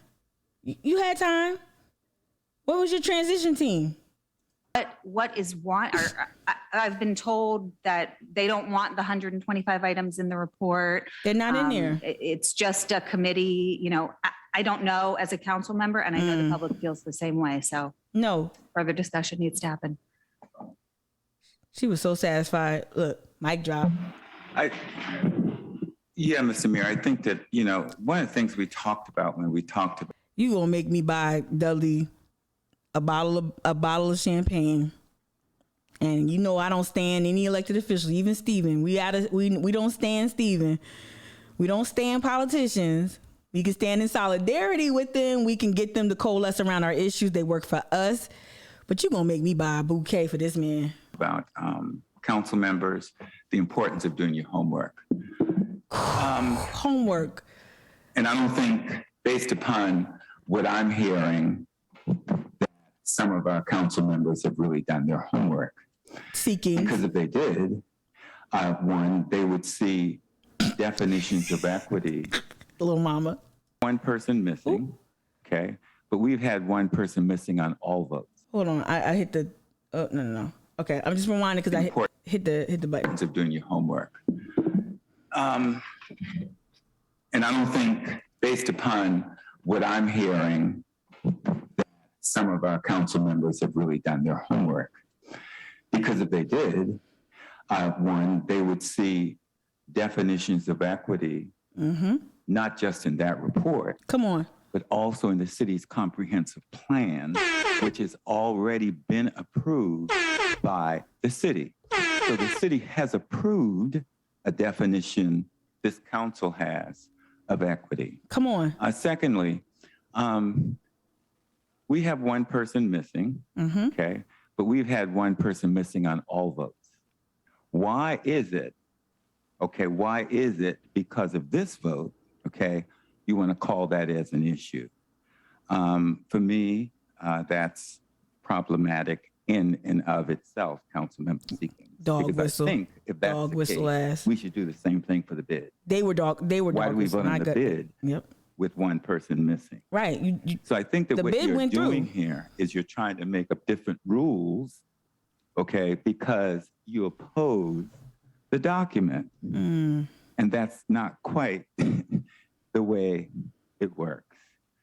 I really think that, especially you, Councilmember Seekins. Yes. We've been working on this. Did y'all see that shoulder shimmy? Did y'all see that? Like, oh, I got time today. It's very subtle before he get the Mike Seekins. Did y'all see that? Look at Dudley's shoulders. Look. You oppose the document, and that's not quite the way it works.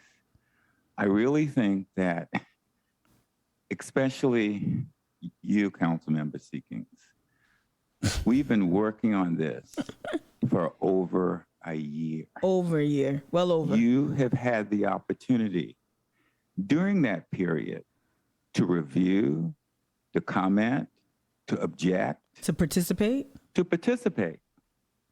But you elected not to. You elected not to. So at the last moment, you're using as an excuse, you're not having enough time to review the document. And I think that's a bit disingenuous in and of itself. I really do. Because these documents have been here for a while. Secondly, we're not voting on 125 recommendations. We're not. This council did not accept, the report and the recommendation. That's right. Just as with the bid, it's a starting point. Well, that's what this is too, with the new commission. What's up, Allie? A starting point. So I'm a little concerned with the inconsistency. Come on. Of the application of your rationale. Because to me, in and of itself, it tweaks of,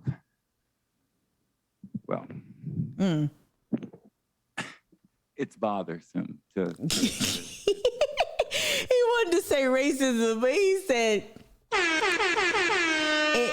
it reeks of, it's bothersome. Let's go. Don't make me buy this man no damn this is edible arrangement. A strategy, to dismantle this effort. There's so much misinformation. You know it, April. And lies that's not just being put out there by the public, but it's being put out by some of the council members who've not read the document. You haven't read the document based upon what you're articulating. Come on. It's obvious. So for me, I think that this is just another strategy. Come on. By the opposition to kill it. Yeah. And I'm being very upfront with that, but I don't think... I think some of y'all caught up on that, right? When he said this is not the way it works, and then he just said this is just a strategy. Listen to what he's saying. Like, we have to govern on things that we don't necessarily always agree with. We have to make decisions, right? So it's one thing to just vote no, because she could have just sat there and ate her food or chewed her gum or whatever the fuck she was doing over there. She could have just sat there, and when it was time to vote, and she has every right to speak up and add conversation, ask for clarification. I'm not saying that. She has every right to ask for clarification and to get clarity on things that are less clear in her mind, right? Right, even if that takes us back a whole year, over 365 days, right? Even though she has the same internet I got, but anyway, she's within her right to do that. But she's not just trying to vote no, show up and vote no. She is trying to scuttle the legislation, and he's making it very clear, y'all, that look, we're a governing body. We're not a body that's just here to obstruct things we don't like because of political rhetoric. And given the fact that the groups that support her put out those blatantly false ads attacking both Carl Brady and Peter Shaheed, because those are the two votes that Gregory whipped. Shout out.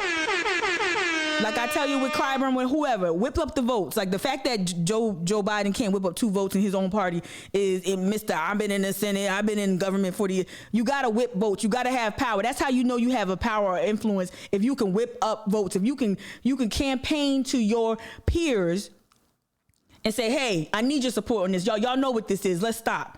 Right. And then when word got out that both Shaheed and Carl Brady were coming on board, that's when the attack ads came out in the Post and Courier. Right. It came out a while ago, too. But their names and all these false claims came out. And this is what Deadly is telling you. Like, we saw the ads, Ma.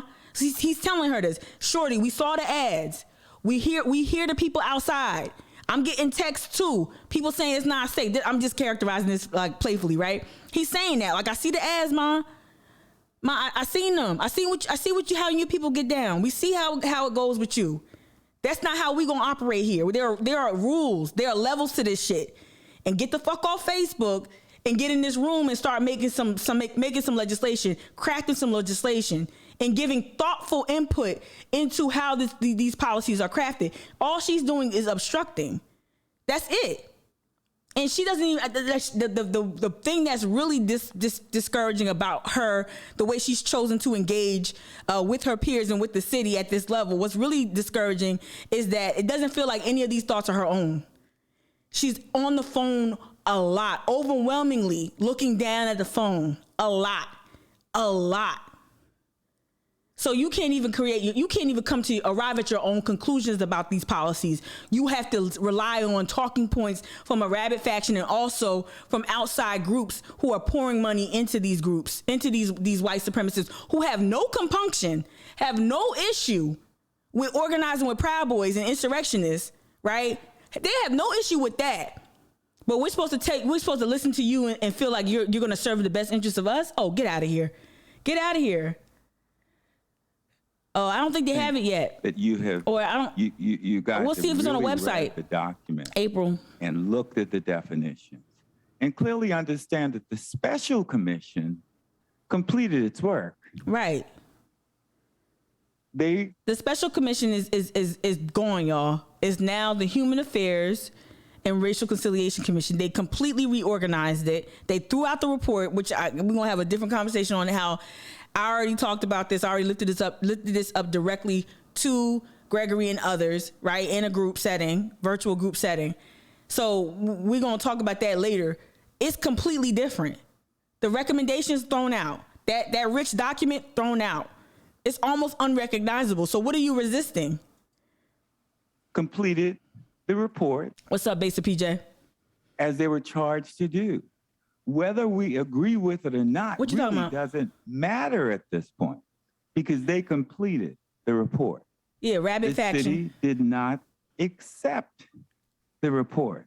Oh, look at Carol. The city did not vote. Rabid, like, and they're very, very enthusiastic and they don't make sense. That's why I'm using the word rabid. They are very, very, They spout one person called us a Dylan Roof fan club, which was deeply insulting, saying that our desire to want to have a commission on equity made us Dylan Roof fan club members. They weaponized MLK against us. They weaponized these fake stats about COVID-19 against us. I think they qualify for being called rabid. So that's why I call them a rabid, because they're not tethered to reality. And when you listen to them, they're not tethered to reality. I'm not even talking about moderate stances on mandates and stuff like that, because I have patience for people who have different views on how to go about this. Like my opinions around a lot of these issues and the ways we've approached COVID-19 protocols has changed and modified, right? So I'll make some allowances for good faith, like, hey, I'm just not here all the way with this and that. They don't care about that. They're not tethered to reality. They're not tethered to reality. And anyone who follows a Proud Boy, anyone who follows an insurrectionist, to me, is not tethered to reality and doesn't really have a deep commitment, a care for humanity. Because why would you follow Bear Spade Bessinger anywhere, let alone around a city block? You feel me? Right? So that's why I call them rabid faction. I just wanted to say that. I didn't hope it didn't sound like I was preaching to you. The recommendations of the report. So what we're voting on is very similar. We're putting the framework in place. And the fact that we just allowed that to happen on one side, and all of a sudden we shouldn't do that now, I think it's a bit disingenuous and really not fair to the process. I guess my 10 minutes are up, but I definitely saw this. Yeah, so did you say that last night, basically, PJ? And MLM all over her. I don't think it's based on truth or fact. And unfortunately, I think this is really not a good way to start. Thank you, Mr. Mayor. Thank you. I'm not advocating you carry on, but currently. And Allie, by the way, you killed it last night in the comments. I got 5 more minutes. Look at her little hair flip. We're proposing to reduce that look. To 10 So minutes. she raised her hand because she wants the back and forth. Councilmember Mitchell, and the motion on. And also, I don't know if she has self-awareness, like, because I'm expecting attacks too. Like, oh, look at this girl on Twitch. She's saying these things and and YouTube and all the stuff that got me banned off Facebook and stuff. I'm expecting the bullshit. Maybe a little light doxing and shit like that. Please bring it, because one thing I could tell too, she's not aware of. She doesn't care about the optics of her continuously challenging Black voices on equity, and I will exploit the hell out of that. Because what you're not going to do is tell me about race. That's why I said my comment was like, you're not going to white-splain racism and oppression to me. Not this daughter of Jim Crow refugees. Not this daughter of Trudy and Ben who left North Carolina and South Carolina to find a livable wage, to evade types of injustices. All right, like we not finna tell 41-year-old grown-ass woman about oppression and race. We're not gonna do that. My daddy's right there on why I'm my mama too. The only two people I'm allowed to talk to me about how things were and how it's gonna be. Those are the only two people, period. So she really don't get the optics of her keep challenging black people and black issues, but go for it, sis. Go for it. On the floor is to defer at this point. Councilmember Mitchell. Yes, Mr. Mayor, I was sitting here and just listening. Mitchell was on point, but for the interest of time, when Jason Safran offered up, I thought in her rebuttal to both Jason and Dudley was interesting. Very caring. I'd like to speak to your manager. And she's gonna make a mistake publicly in regards to race. And if we had a really strong press corps, some people would be pressing her and asking her questions. Carl Brady also statement was a little long, but he made the right choice and he talked about the right issues in terms of how the attacks on him and Shaheed were horribly erroneous or horribly just false. All these false claims in the paper. Ross went on and on to try to sound mayoral. But you sitting next to a person, meaning Stephen, who I would view as mayor before. And I don't even know why Ross even spoke. I think he just wanted to have some sound bites. And maybe he knows where the camera is and knew that he was in a position to get a lot of camera time and Zoom in action. Because I don't even know what Ross didn't offer anything to the conversation other than let's wait. You could have just sat there and just echo, co-signed Seekins. But I want to get to. I think Jason. Oh, this is Jason speaking. Yeah. Because his mic went out. Yeah. The bid sailed right through. Yep. We're having identical conversations. Nobody said that the bid process is rushed. And in fact, we talked about the commission in March. No, I was banned on Facebook. Formed this commission. I was.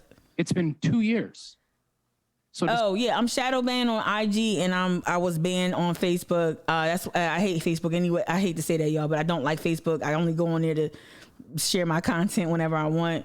And it's mostly Facebook Messenger that I correspond with people in community groups. It's but they report me all the time, Suggest that you're not up to speed on what is happening on this commission is either patently a lie and false. Yep. Or it's a political game. And if you're a new council member, and I will speak to Councilman Bowden and Councilwoman Parker, I was a new council member. Yep. I came prepared on day one. I was prepared. Mm-hmm. She didn't like this. So the games that we're playing right now regarding this commission. Come on, Jason. And the fact that we're not aware of what's in the report are political games. Yeah. When we were in Daniel Island, I had a whole 2 pages ready to go, but I was interrupted by the nonsense, tomfoolery, the insults to our medical professionals that evening. Regardless of where you stand on those issues, that was disrespectful. And I felt bad. I felt bad leaving because I felt like I didn't get a chance to acknowledge those that worked on the commission. I didn't get a chance to acknowledge Amber Johnson. Nope. But guess what? Amber didn't get no recognition. I'm going to take up every minute of it right now. Caroline. The folks, and this is for the record. Let's just call Karen Line. The folks that participated on this commission chairs. It's Karen Line. Mr. Elvin Johnson, Dr. Felice Knight, Mr. Jerome Harris, who's here tonight, Ms. Tracy Doran, Ms. Crystal Rouse, and Darren Calhoun, and Kimberly Butler Willis. I want to thank you for your leadership. Long overdue. Is there a motion on the floor to accept the new name change from Carolyn Parker to Karen Line? Is there a motion on the floor? I want to see somebody say so. I make the motion. So move. What is it? What do we say? Where's my gavel? Okay, we'll move forward. The name shall now be Karen Line. The interruptions at that meeting and the interruptions tonight continue. Second, there you go. I also want to acknowledge the hard work and commitment for Amber Johnson. Yay. Any nays? This point Any nays? took leadership and perseverance, and I want to thank you, Amber. And to Councilman Gregory, who is my co-chair, thank you for your leadership and your wisdom. The A's have it. Calling me and taking me off the ledge sometimes, but I appreciate that. I've had individual conversations with almost every council member, and while we may disagree on a few of these recommendations, I believe you know in your heart that this is the right thing to do. Crickets, right? When I said any The nays. report came in August. Yes, Jason. Individual councils, individual subcommittees have been meeting on the We report. are, Kia. I can take more mics. They gotta get And this. you all know that this is not some radical extremist report. You know that as council members. I'm about to sign up to be a boom mic operator. I just want to stand. I'm gonna bring one of my podcast arms. I got an extra one now since I got a new one that's super dope. Like, can I just take a mic and just walk around and just like put the boom like a TV production? Can I just do that so I can read over her shoulder and see what she's saying on her phone? You know that in your heart because you've seen the work. You've had conversations with commission members. Yeah, Ross. Yeah. Folks who have not read the report or participated in one commission meeting. Now, mind you, it's been going on since June of 2020. Come on. We've had 60 public meetings on this issue. All on YouTube, all public. You had every opportunity to participate in any of those meetings. If I was running for council and you're out, I would probably drop in on one of those meetings and learn. Mm-hmm.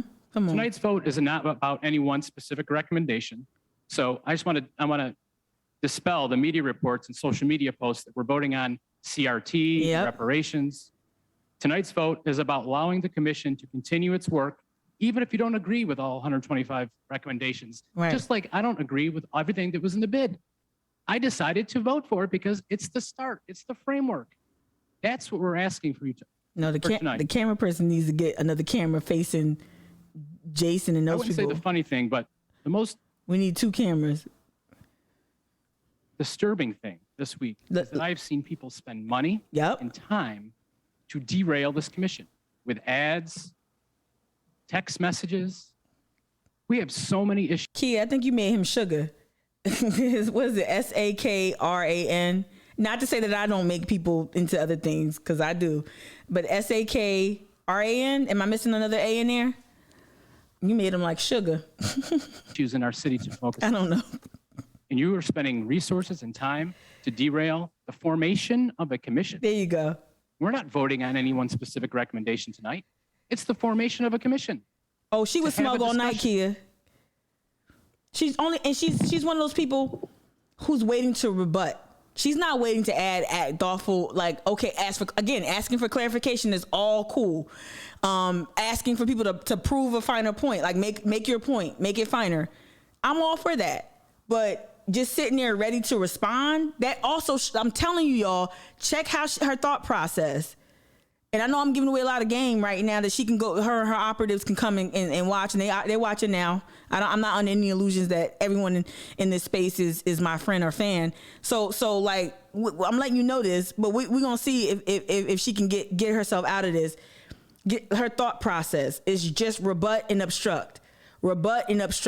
You have to govern at some point. We have to demand that she governs at some point. And that all of like her time on council cannot just be reduced to how she votes either, right?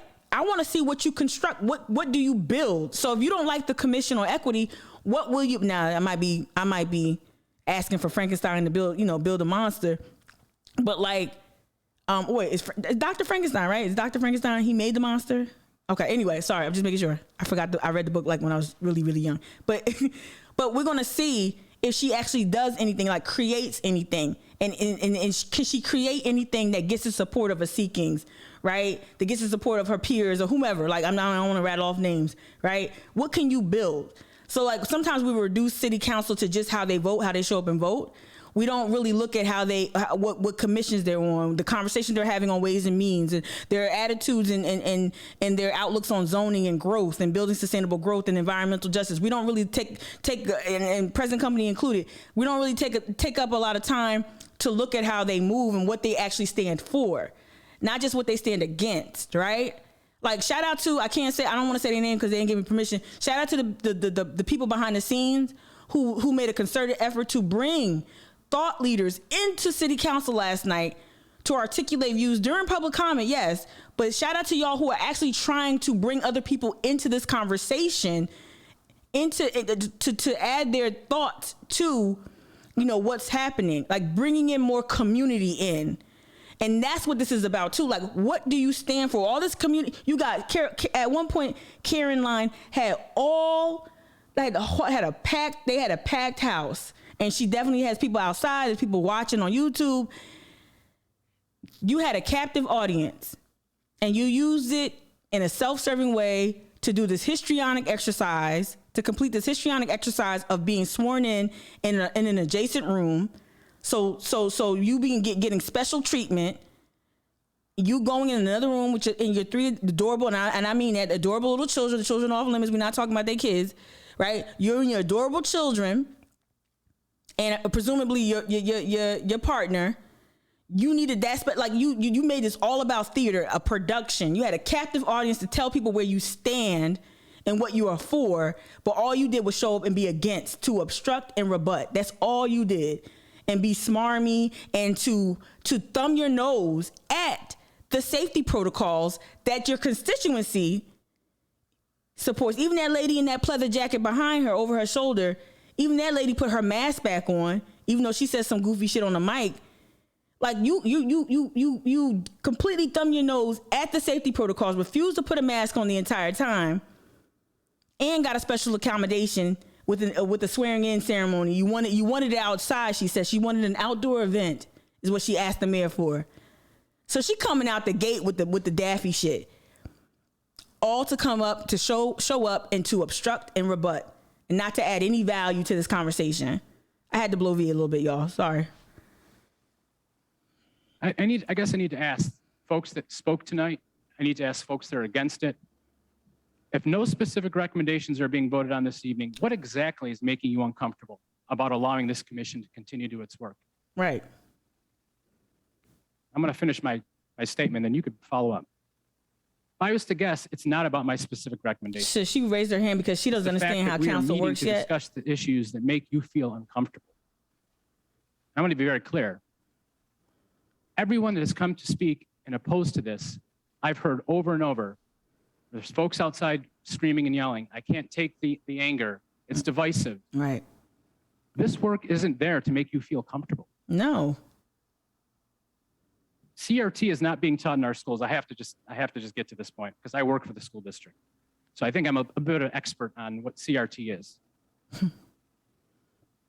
It's an academic framework that was developed in law schools. Let me just, for the record, because there's a lot of misinformation. Yep.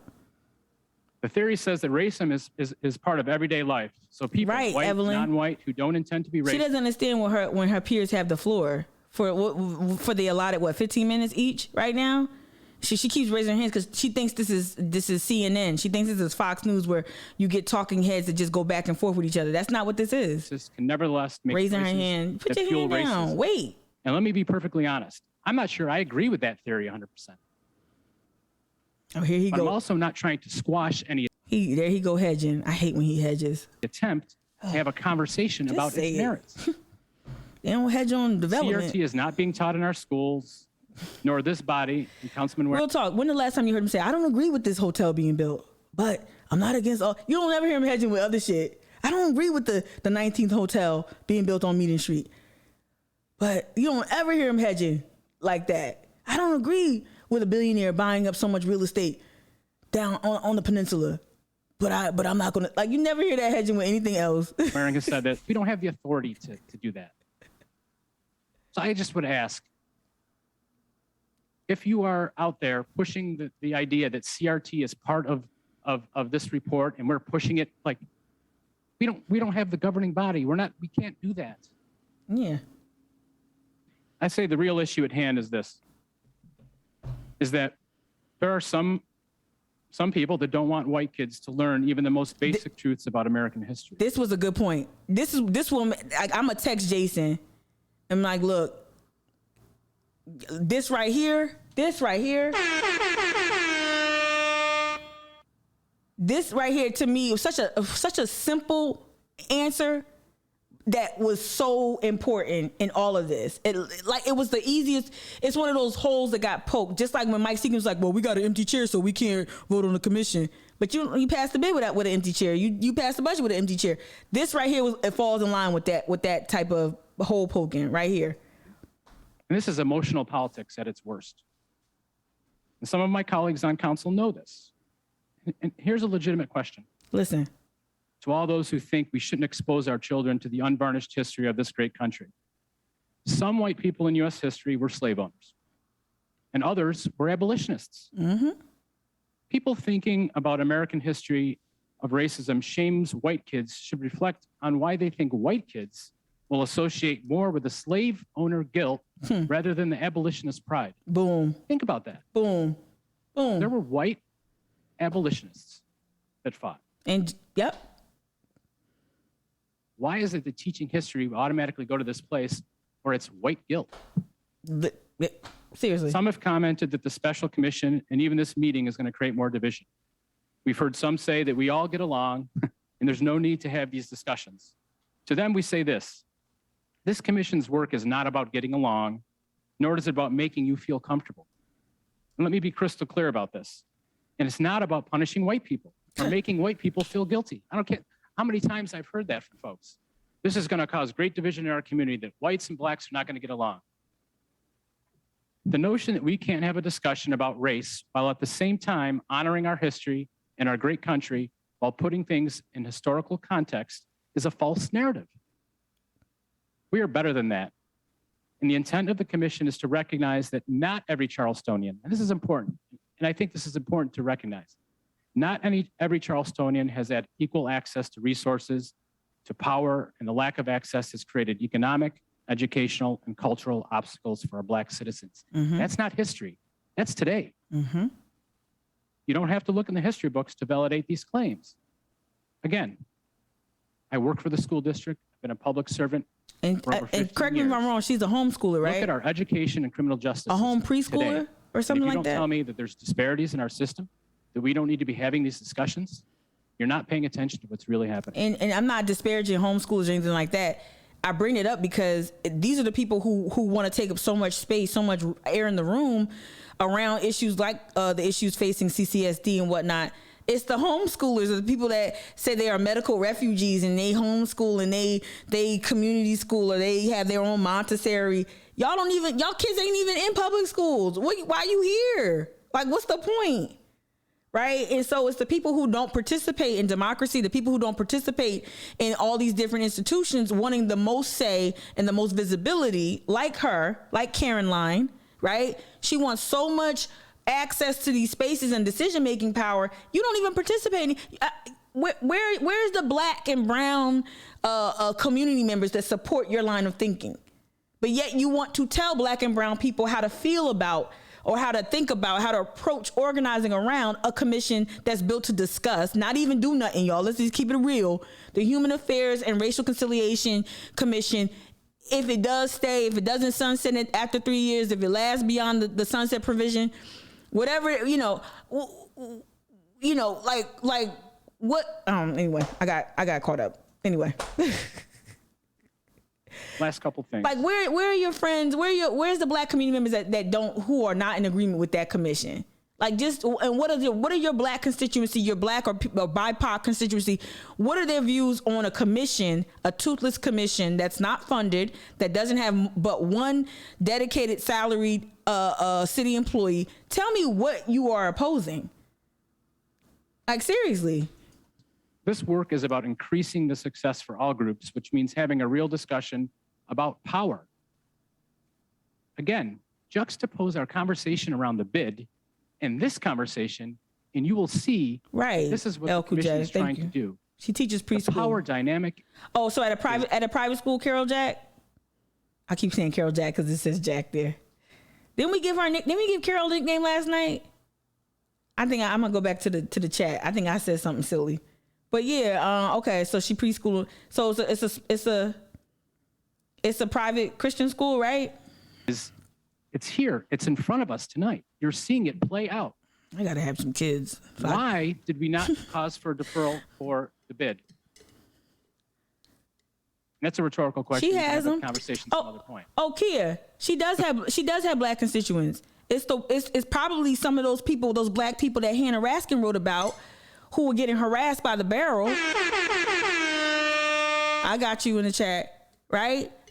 She has black constituents, the black historic community of Beerfield, who spoke up and spoke out and and went to Carol Jackson for help on the issue of being harassed and having dog shit put in their mailboxes, violating noise ordinances, having entertainment and having an outside venue space that wasn't zoned, that the business wasn't zoned for.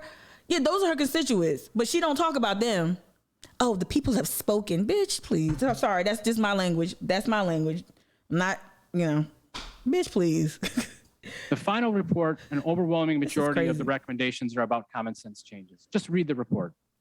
I'm not going to go through all this because I know time is okay. So I'm gonna fast forward to her. She really, to me. Oh, Pete. Yeah, she went on and on and on and on. I'm gonna get back to her rebuttal. Let me see. Then the mayor went on and on about things. Secure that black vote. Here we go. All right, here we go. God that we all share, to love. I got that link. I'm gonna hit that link love next. Our brothers and sisters. Oh yeah, in the spirit of our heritage, knowing. Allie, you came in for the win. That's right, Two Plaques Jacks. That's Carol's nickname from last night. Two Plaques Jacks. Where we've come from as a city, and most importantly, in the spirit of the future, Sweetie where Bob. we're going and where we want to see Charleston, what kind of city we want to be. We want it to be a city of opportunities for all our citizens. And I believe that's what we're voting on tonight. So I will go back now to Councilmember Gregory and Parker. 2 minutes, please, only. We've all had our long say. And Councilmember Parker. No, he's not crying. I'll be quick. Councilmember Gregory. Do you think this is how I wanted to start my time on council? Yes. It's not. It is. And that's why I hoped and prayed that this would, like you wanted to talk about like America's Night Out or something like ceremonial proclamation. You wanted this. You probably from raising right now. I didn't understand why it was brought to council on 12/21. You ask if maybe it's a political move on my part. I felt the same way. So this is what I called last night. So again, she's very self-centered, and I mean this like this is the most serious. I'm telling you, I'm not attacking her I'm not attacking her appearance, anything like that. I'm picking up on this. She is very self-centered. She is not representing a community. She is representing her own interests. This is an ambitious power play to be on council. Listen to what she says. She feels as if they started this session to politically agitate her. That's what she's going to assert right now. If I'm wrong, keep me honest. If y'all don't hear maybe that. There was some other political move, why it was brought on 12/21, knowing that this was going to be my swearing in and how I start council. Here we are. What? Tell me that you think the world revolves around you without telling me that you think the world revolves around you. I think this is how I wanted to start my time on council. Jinx. It's not. And that's why I hoped and prayed that this would, I didn't understand why it was brought to council on 12/21. You ask if maybe it's a political move on my part. I felt the same way. Maybe there was some other political move, why it was brought on 12/21, knowing that this was going to be my swearing in and how I start council. Swearing in? I think somebody else got sworn in too. A couple people. Matter of fact. Any one of us, from even number districts could have made a motion to defer the bid. Am I correct? Yes. Anyone could have made that motion. Okay. I've read the report and the definitions in full multiple times. So The implication that I am not informed is a bit offensive. Evelyn. I've read the report. No one from the commission has reached out to me. No, I have not participated in. Why would Felice Knight, mother of children, I'm just speaking for the commission I was on, the subcommittee I was on rather. Why would Felice Knight reach out to you? You served the public. We were volunteers. We don't work for the city. We don't work for you. You work for us. Why the fuck would anybody who heading up a commission come to you with a gift basket full of muffins and have a conversation with you? Get the hell out of here. I'm telling you, she is so caught up in her own bullshit. She can't, this is the strategist talking. Dude, can you can you not center yourself for like just one comment? Just one comment. Commission meetings. I've watched them, but I have read the report. No, you haven't. The apology for slavery was right and just. But okay. It's a beautiful thing that the city of Charleston did. Yeah, right. Who said defund the police? Because it feels like a lot of y'all are looking at me. I never said defund the police. So for clarity, she said defend on her posters. She said defend the police, but we knew what she was doing with that. And she has espoused rhetoric that is in line with that whole anti-defund. No one is, even the progressive left is not talking about defund the police. It's been reallocation. It's been that. And even in that, and Jason already said it, in the study, it said, in the recommendations, it said reallocation. Defund the police was not in there. Harry tried that trick, sweetie Bop. Harry tried that trick already. It and him fell on their face. Ever. I don't even know where that reallocate. Sure. I read that in the report. My main question at deferring tonight was the name change.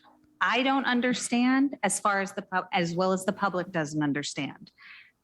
The name change still carries the same report. I keep hearing, no, it doesn't. Well, we've changed this. No, We're it doesn't. From scratch. And Dudley already said this. I think we just want clarification. Everyone just needs clarification. I understand where you're coming from. It's been 2 years. I get it. I came here tonight as well, Mr. Bowden, that having done my homework and knowing that this was going to be on the table. But the change in name, this she's just making it personal. When did the name change? Why didn't you ask that in an email? That's an email, sweetie. Stop with the googly eyes. Again, that's what my constituents ask. Name change. What does this change? The report, this, that, and the other. A group, Black Lives Matter, created a post after the agenda came out. And on that post, it said... Which Black Lives Matter? There are chapters all over the country. Which one? And around the world. Which Black Lives Matter? You talking about Marcus McDonald? He can demand anything he wants on his page. I could demand anything that I want. I could demand reparations right now. We demand city council. Marcus doesn't have, this is not a dig at all. It's just, Marcus don't have no governing power. What are you talking about? BLM don't have no governing power. What are you talking about? We demand reparations. Those type of things are misleading. Are these items that's not even people in there. On the commission are going to be pushing for? They quoted Black Lives Matter in the report. I think it's a fair question. One more point of clarification. The report has been removed from the current Human Affairs and Racial Conciliation. The report has been removed. It's been discarded. It's a hurt piece for me personally. But the fact that she continues to say that after she's been straightened out on this topic, she continues to say the report is no longer a part of the commission. Period. Dr. Felice Knight and I both had that same question, and we asked Dudley directly on our virtual meeting.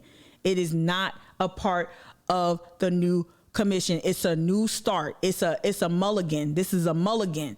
Y'all was mad at all the other stuff, so we created another one. So now y'all mad at that one. Question that people are asking. I didn't even see CRT it. in schools. I understand. People don't understand that we don't have the power. We don't control the school board. I understand that. These things were listed in the special commission's report. They were, okay? I do. But I know that when I put it in the newsletter. Myself as well, see a post like that from a old group newsletter that was quoted in the special commission report, saying we're going down. Megsy, hit me up on DM on Instagram. I linked it in the one of the first the really long newsletter. I linked it there. So if you can't find it, just DM me. And demanding city council, demanding reparations.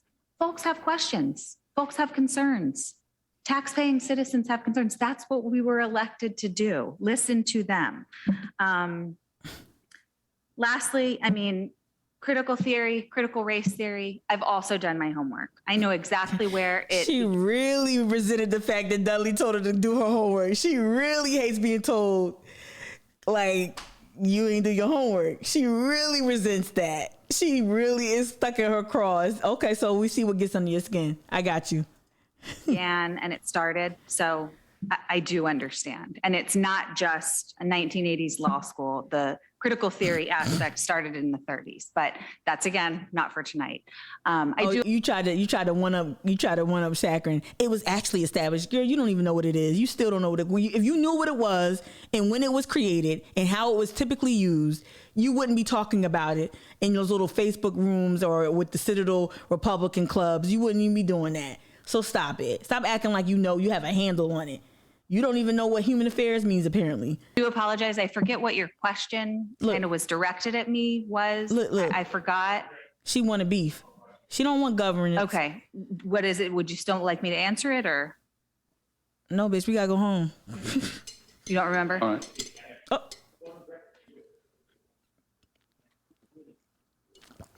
It's not a back and forth. I don't even know why gavel.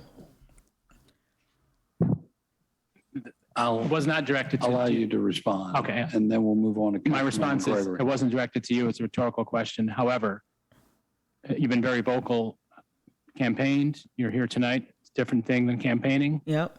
I want to make sure that if you have questions, you can come to me and ask me those questions. Me too, Nicole. Prefer not to happen is see you say one thing on your campaign and to come here tonight and say a different thing. So when you talk about optics, that's optics to me. So you campaigned on CRT, defunding the police. This is all in your campaign message. Defend the police, but you're being cute, but we get it. Okay. Never won. And the police, like Dudley said earlier, the police budget is going up $9 million a year. Cut it out. No one's defunding shit in Charleston. And let me just for the record, there is no defund the police in the report. Agreed. It says reallocation. But it's easy to tweak words and mince words to make sure that it fits the political narrative. It's in the report. It does not say defund the police. It says reallocate. Right. That's much different. Reimagine and reallocate is completely different. This is you can't. This is not how. I got to call. Yeah, you can't do this. Arguing back and forth is not. I got to remind everybody here that we're not voting on the report. Right. We're voting to establish a commission. And we're not voting on. But she keeps bringing up the report. Any of its recommendations. You keep saying you did your homework, but they're not voting on the report. The report has been set aside. It's over there. Councilmember Gregory.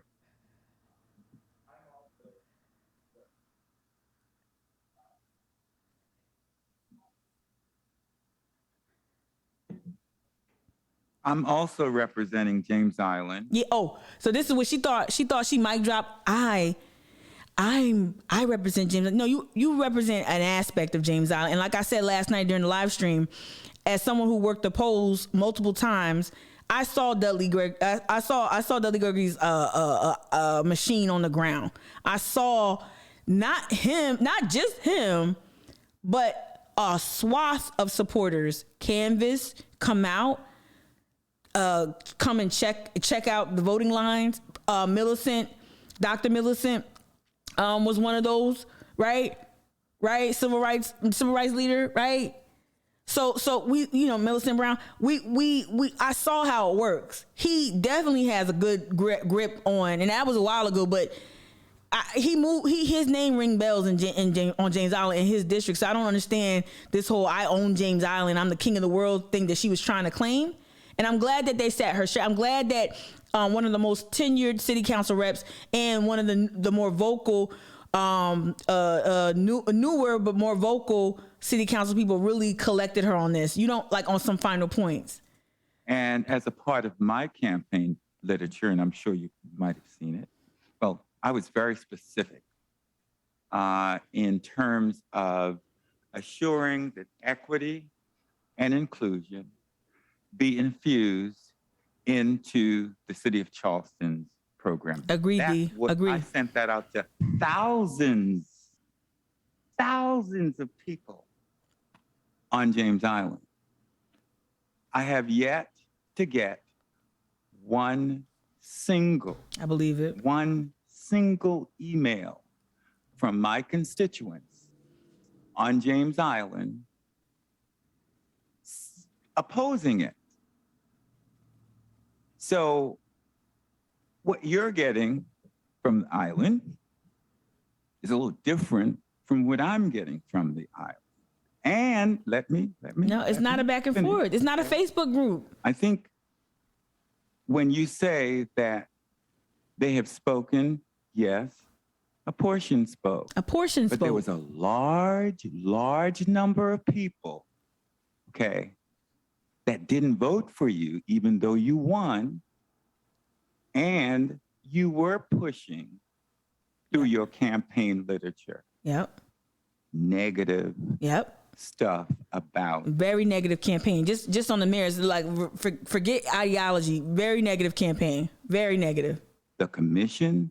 Thank y'all for sending me all the literature. Defunding police.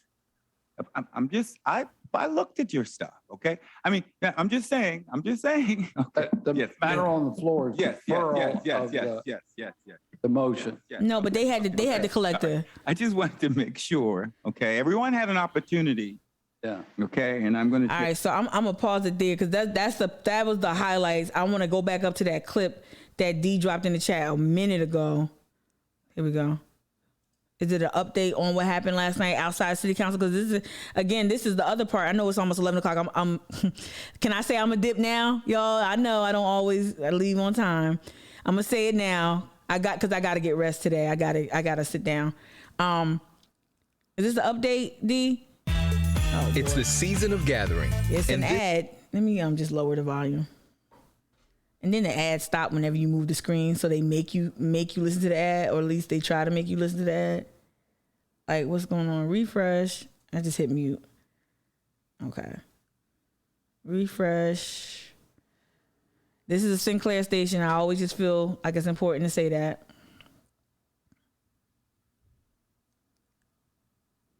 Okay, Men's Warehouse. I'm not going to move the cursor. Let's see if it, no, okay. Sorry, y'all. I just have it on mute. And then when it comes back up after the ad. So, let me scroll down in the chat while we're waiting on that. Oh, protocols. Wait, hold on. Ooh, where's the mute button? Oh. I thought I had... To present proof of vaccination or a negative COVID test from the past 72 hours. Some people were... Oh, you just dropped that for that? Okay. Yeah. Okay, I'm gonna let it rock though, because it's Tessa. Even turned away at the door. And we spoke to one of the many people who gathered to complain about the measure. Again. This going on, this is like... They could have just been tested. So this guy gave comment to to Live 5 News as well, right? Right? So again, you could have just came in with a negative test. And y'all know, like, look, they wasn't gonna look for like names on the test. They wasn't gonna... You probably could have brought one of those Abbott at home tests, like you know, from anybody. I don't know. Like seriously, I don't know. I guess you would need like a DHEC test with a date on it, or CVS or something like that. Yeah, they're trying to basically close off access, and it's just not right. Push back. This gentleman up there also wanted to go in and take some pictures. He said he had a note from a doctor, couldn't wear a mask, and I've seen that. Ain't no, you're a chiropractor. Where's the pushback from the press? Especially working with PTSD vets and whatnot. Now you care about PTSD. That's not why we all serve. That's not what this is about. All right, everybody should be able to participate. Everybody should be able to listen. And when you air this without any interjections, it's a disservice to the listeners. But again, this is WCIV. I wouldn't put it past them if that was intentional. Respectfully ask questions, and I don't see that happening. Now, we asked the city why they made this decision, and they gave us this response just over an hour ago. Quote, with almost 150 city employees currently out due to COVID, including several dozen first responders, the city is doing everything possible to keep our workforce healthy and on the job for our citizens. These temporary protocols will expire as the Omicron wave recedes and staffing levels in critical city services return to normal. Yeah. So I'm not glad. Literally, I'm being sarcastic. Like, okay, you question the city as to why they made the rules. Can you question why he didn't get tested? And why would it? So if he was in fact infected with COVID-19, why would he want to be in enclosed chambers with other people that he could potentially infect? Like ask that question, that very basic question. I don't understand that at all. All right, so let's take a look again. Let's take another look at the front page of the Post and Courier. Definitely don't have the bandwidth to talk about this growth and racial changes shaping the county. We know that. So this is it's Emma's reporting. I think it's important that we read written. Let's see if Emma does a little bit better than here we go. Let me see, A5. Okay, so I'm gonna download A1, download save as PDF, current page, and I'm gonna download A5 because this is tripping. A3, A4, A5. And this is what we gonna have to, the Post and Courier gonna get the smoke too, as per usual. Can y'all please let me see if they did. I'm gonna scroll down and see if they call Tyler Messenger what he is. Nope.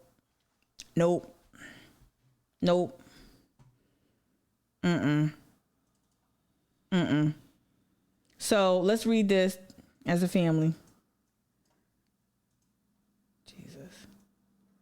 All right, city moles revised race issues. Make it a little bit larger. Right? City moles revised race issues commission. Public comments, protests follow after initial effort was rejected. A revised version of Charleston's Racial Conciliation Commission was considered by City Council on January 11th, following public comment from dozens of residents and a protest on the steps of City Hall. Its purpose, council members supporting it say is to propose ways the city can better serve all marginalized communities. It also serves to eliminate the vestiges of Jim Crow and slavery in our city, according to the agenda documents.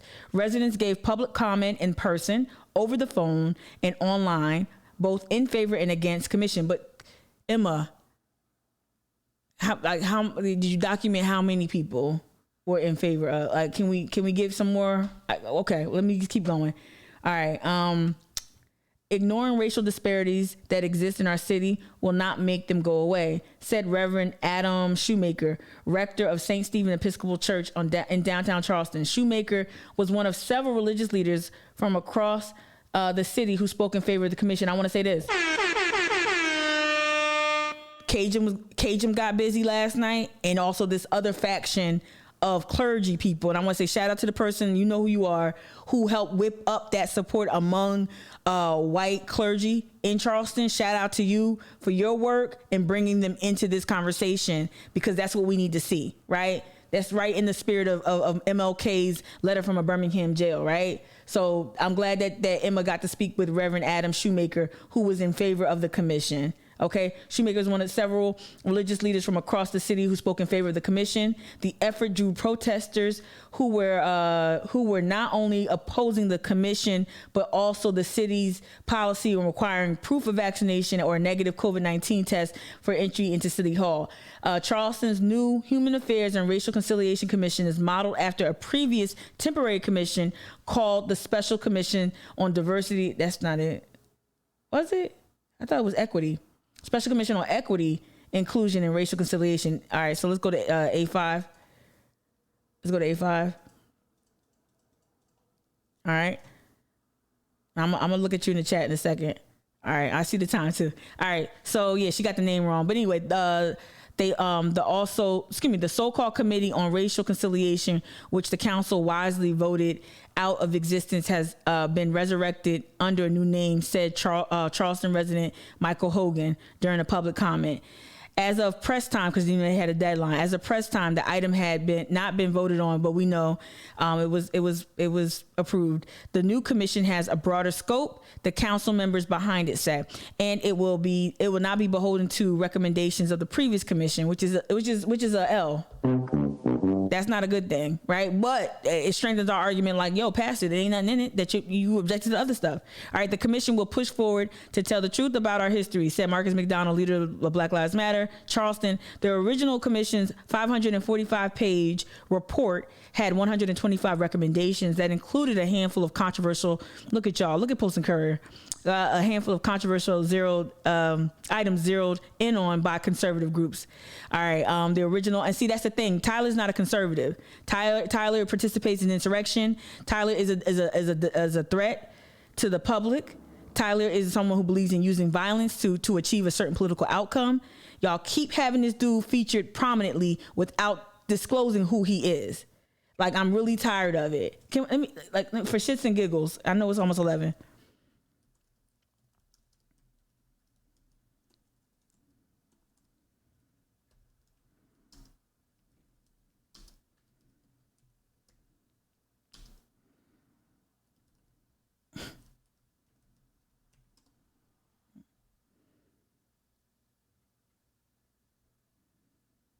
I'm trying to find the story. I'm trying to find a video from the story. All right, hold on. I'm going to Post and Courier. Post and Courier, Devon.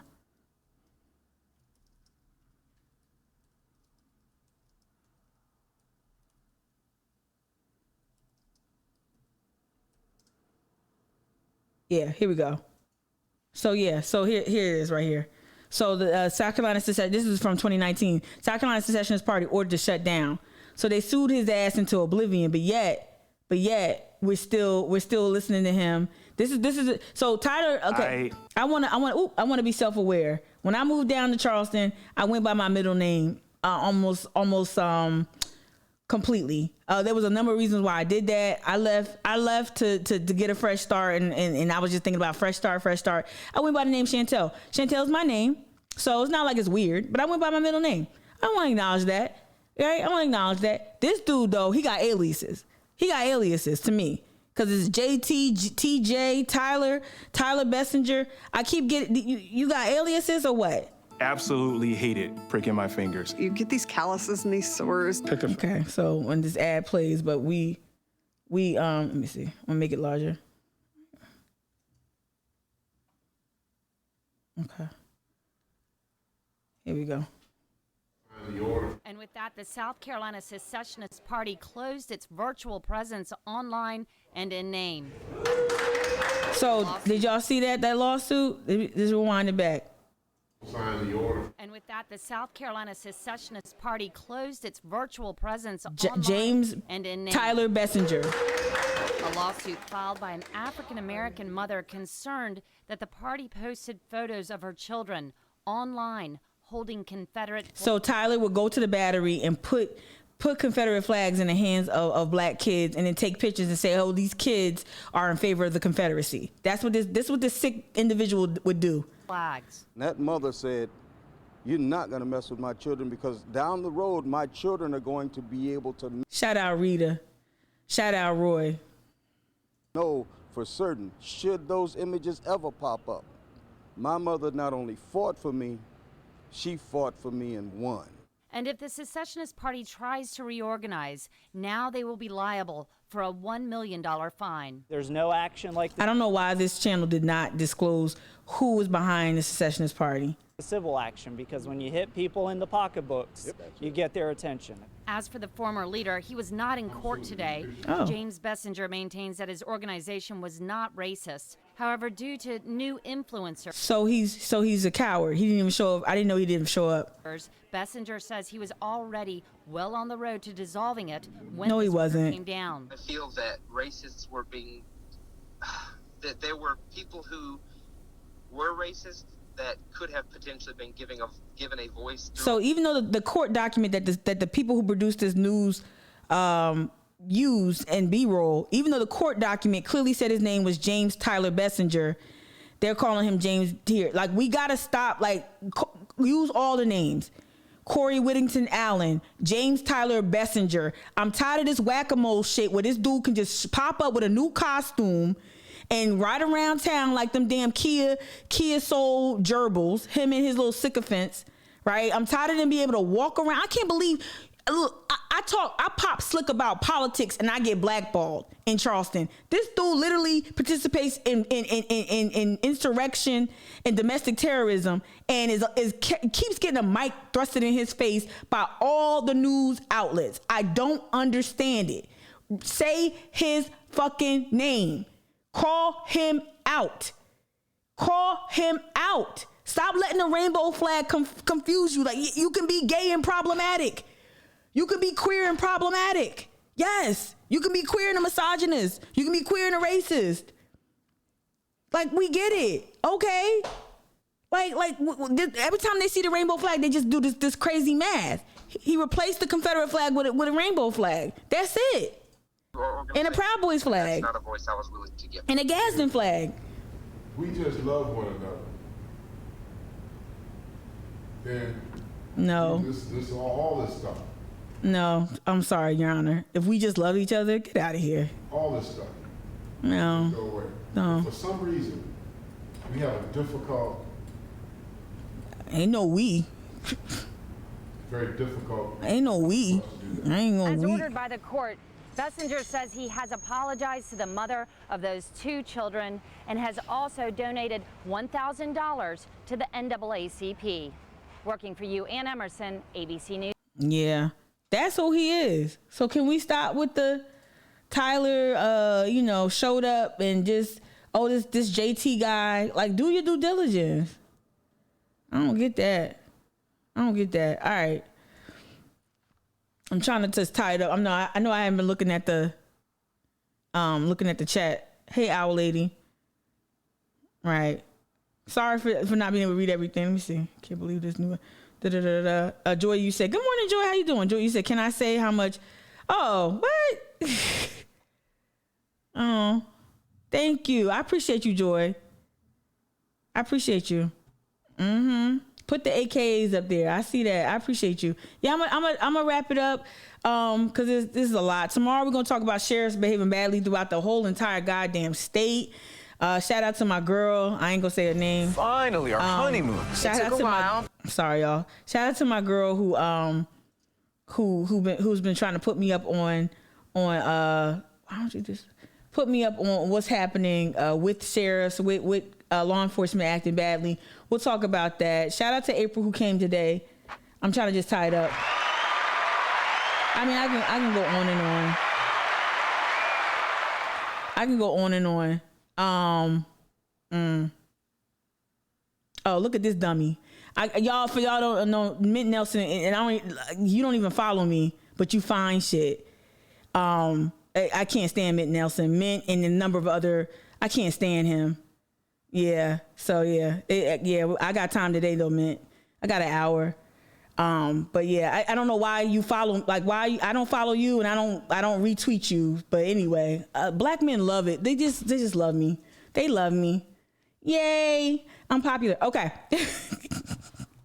Some black men, they have a real family. It's a family discussion. Some black men have a big problem with me and have a problem with how I curse and the space I take up. But Mint and Mint is a byproduct. I don't care if y'all love Mint or not. I can't stand Mint Nelson. He a hack.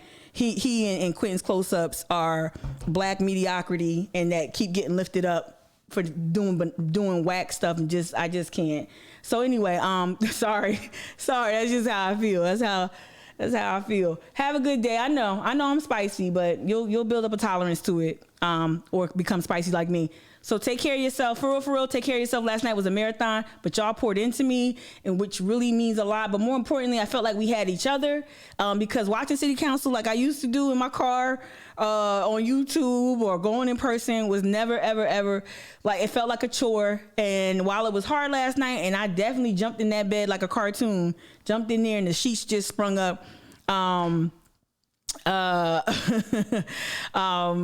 was tough last night, but it was fun because y'all held me down. Y'all held everyone down for about 5 hours. So I know I'm spicy, but that's why I'm here. Look, I'm here to like maybe I'm overcorrecting so that so when folks regress to the mean, it can at least add to some to better media accountability from our elected officials. Maybe we could just demand more from people. That's what I have to say. All right. I love y'all. Bye. I'll see you tomorrow. Law enforcement tomorrow. Hopefully more people will join in, not just around Karen line, but hopefully more people will join in about all issues like sustainability, like everything. So hopefully that'll happen tomorrow. Take it easy. Bye.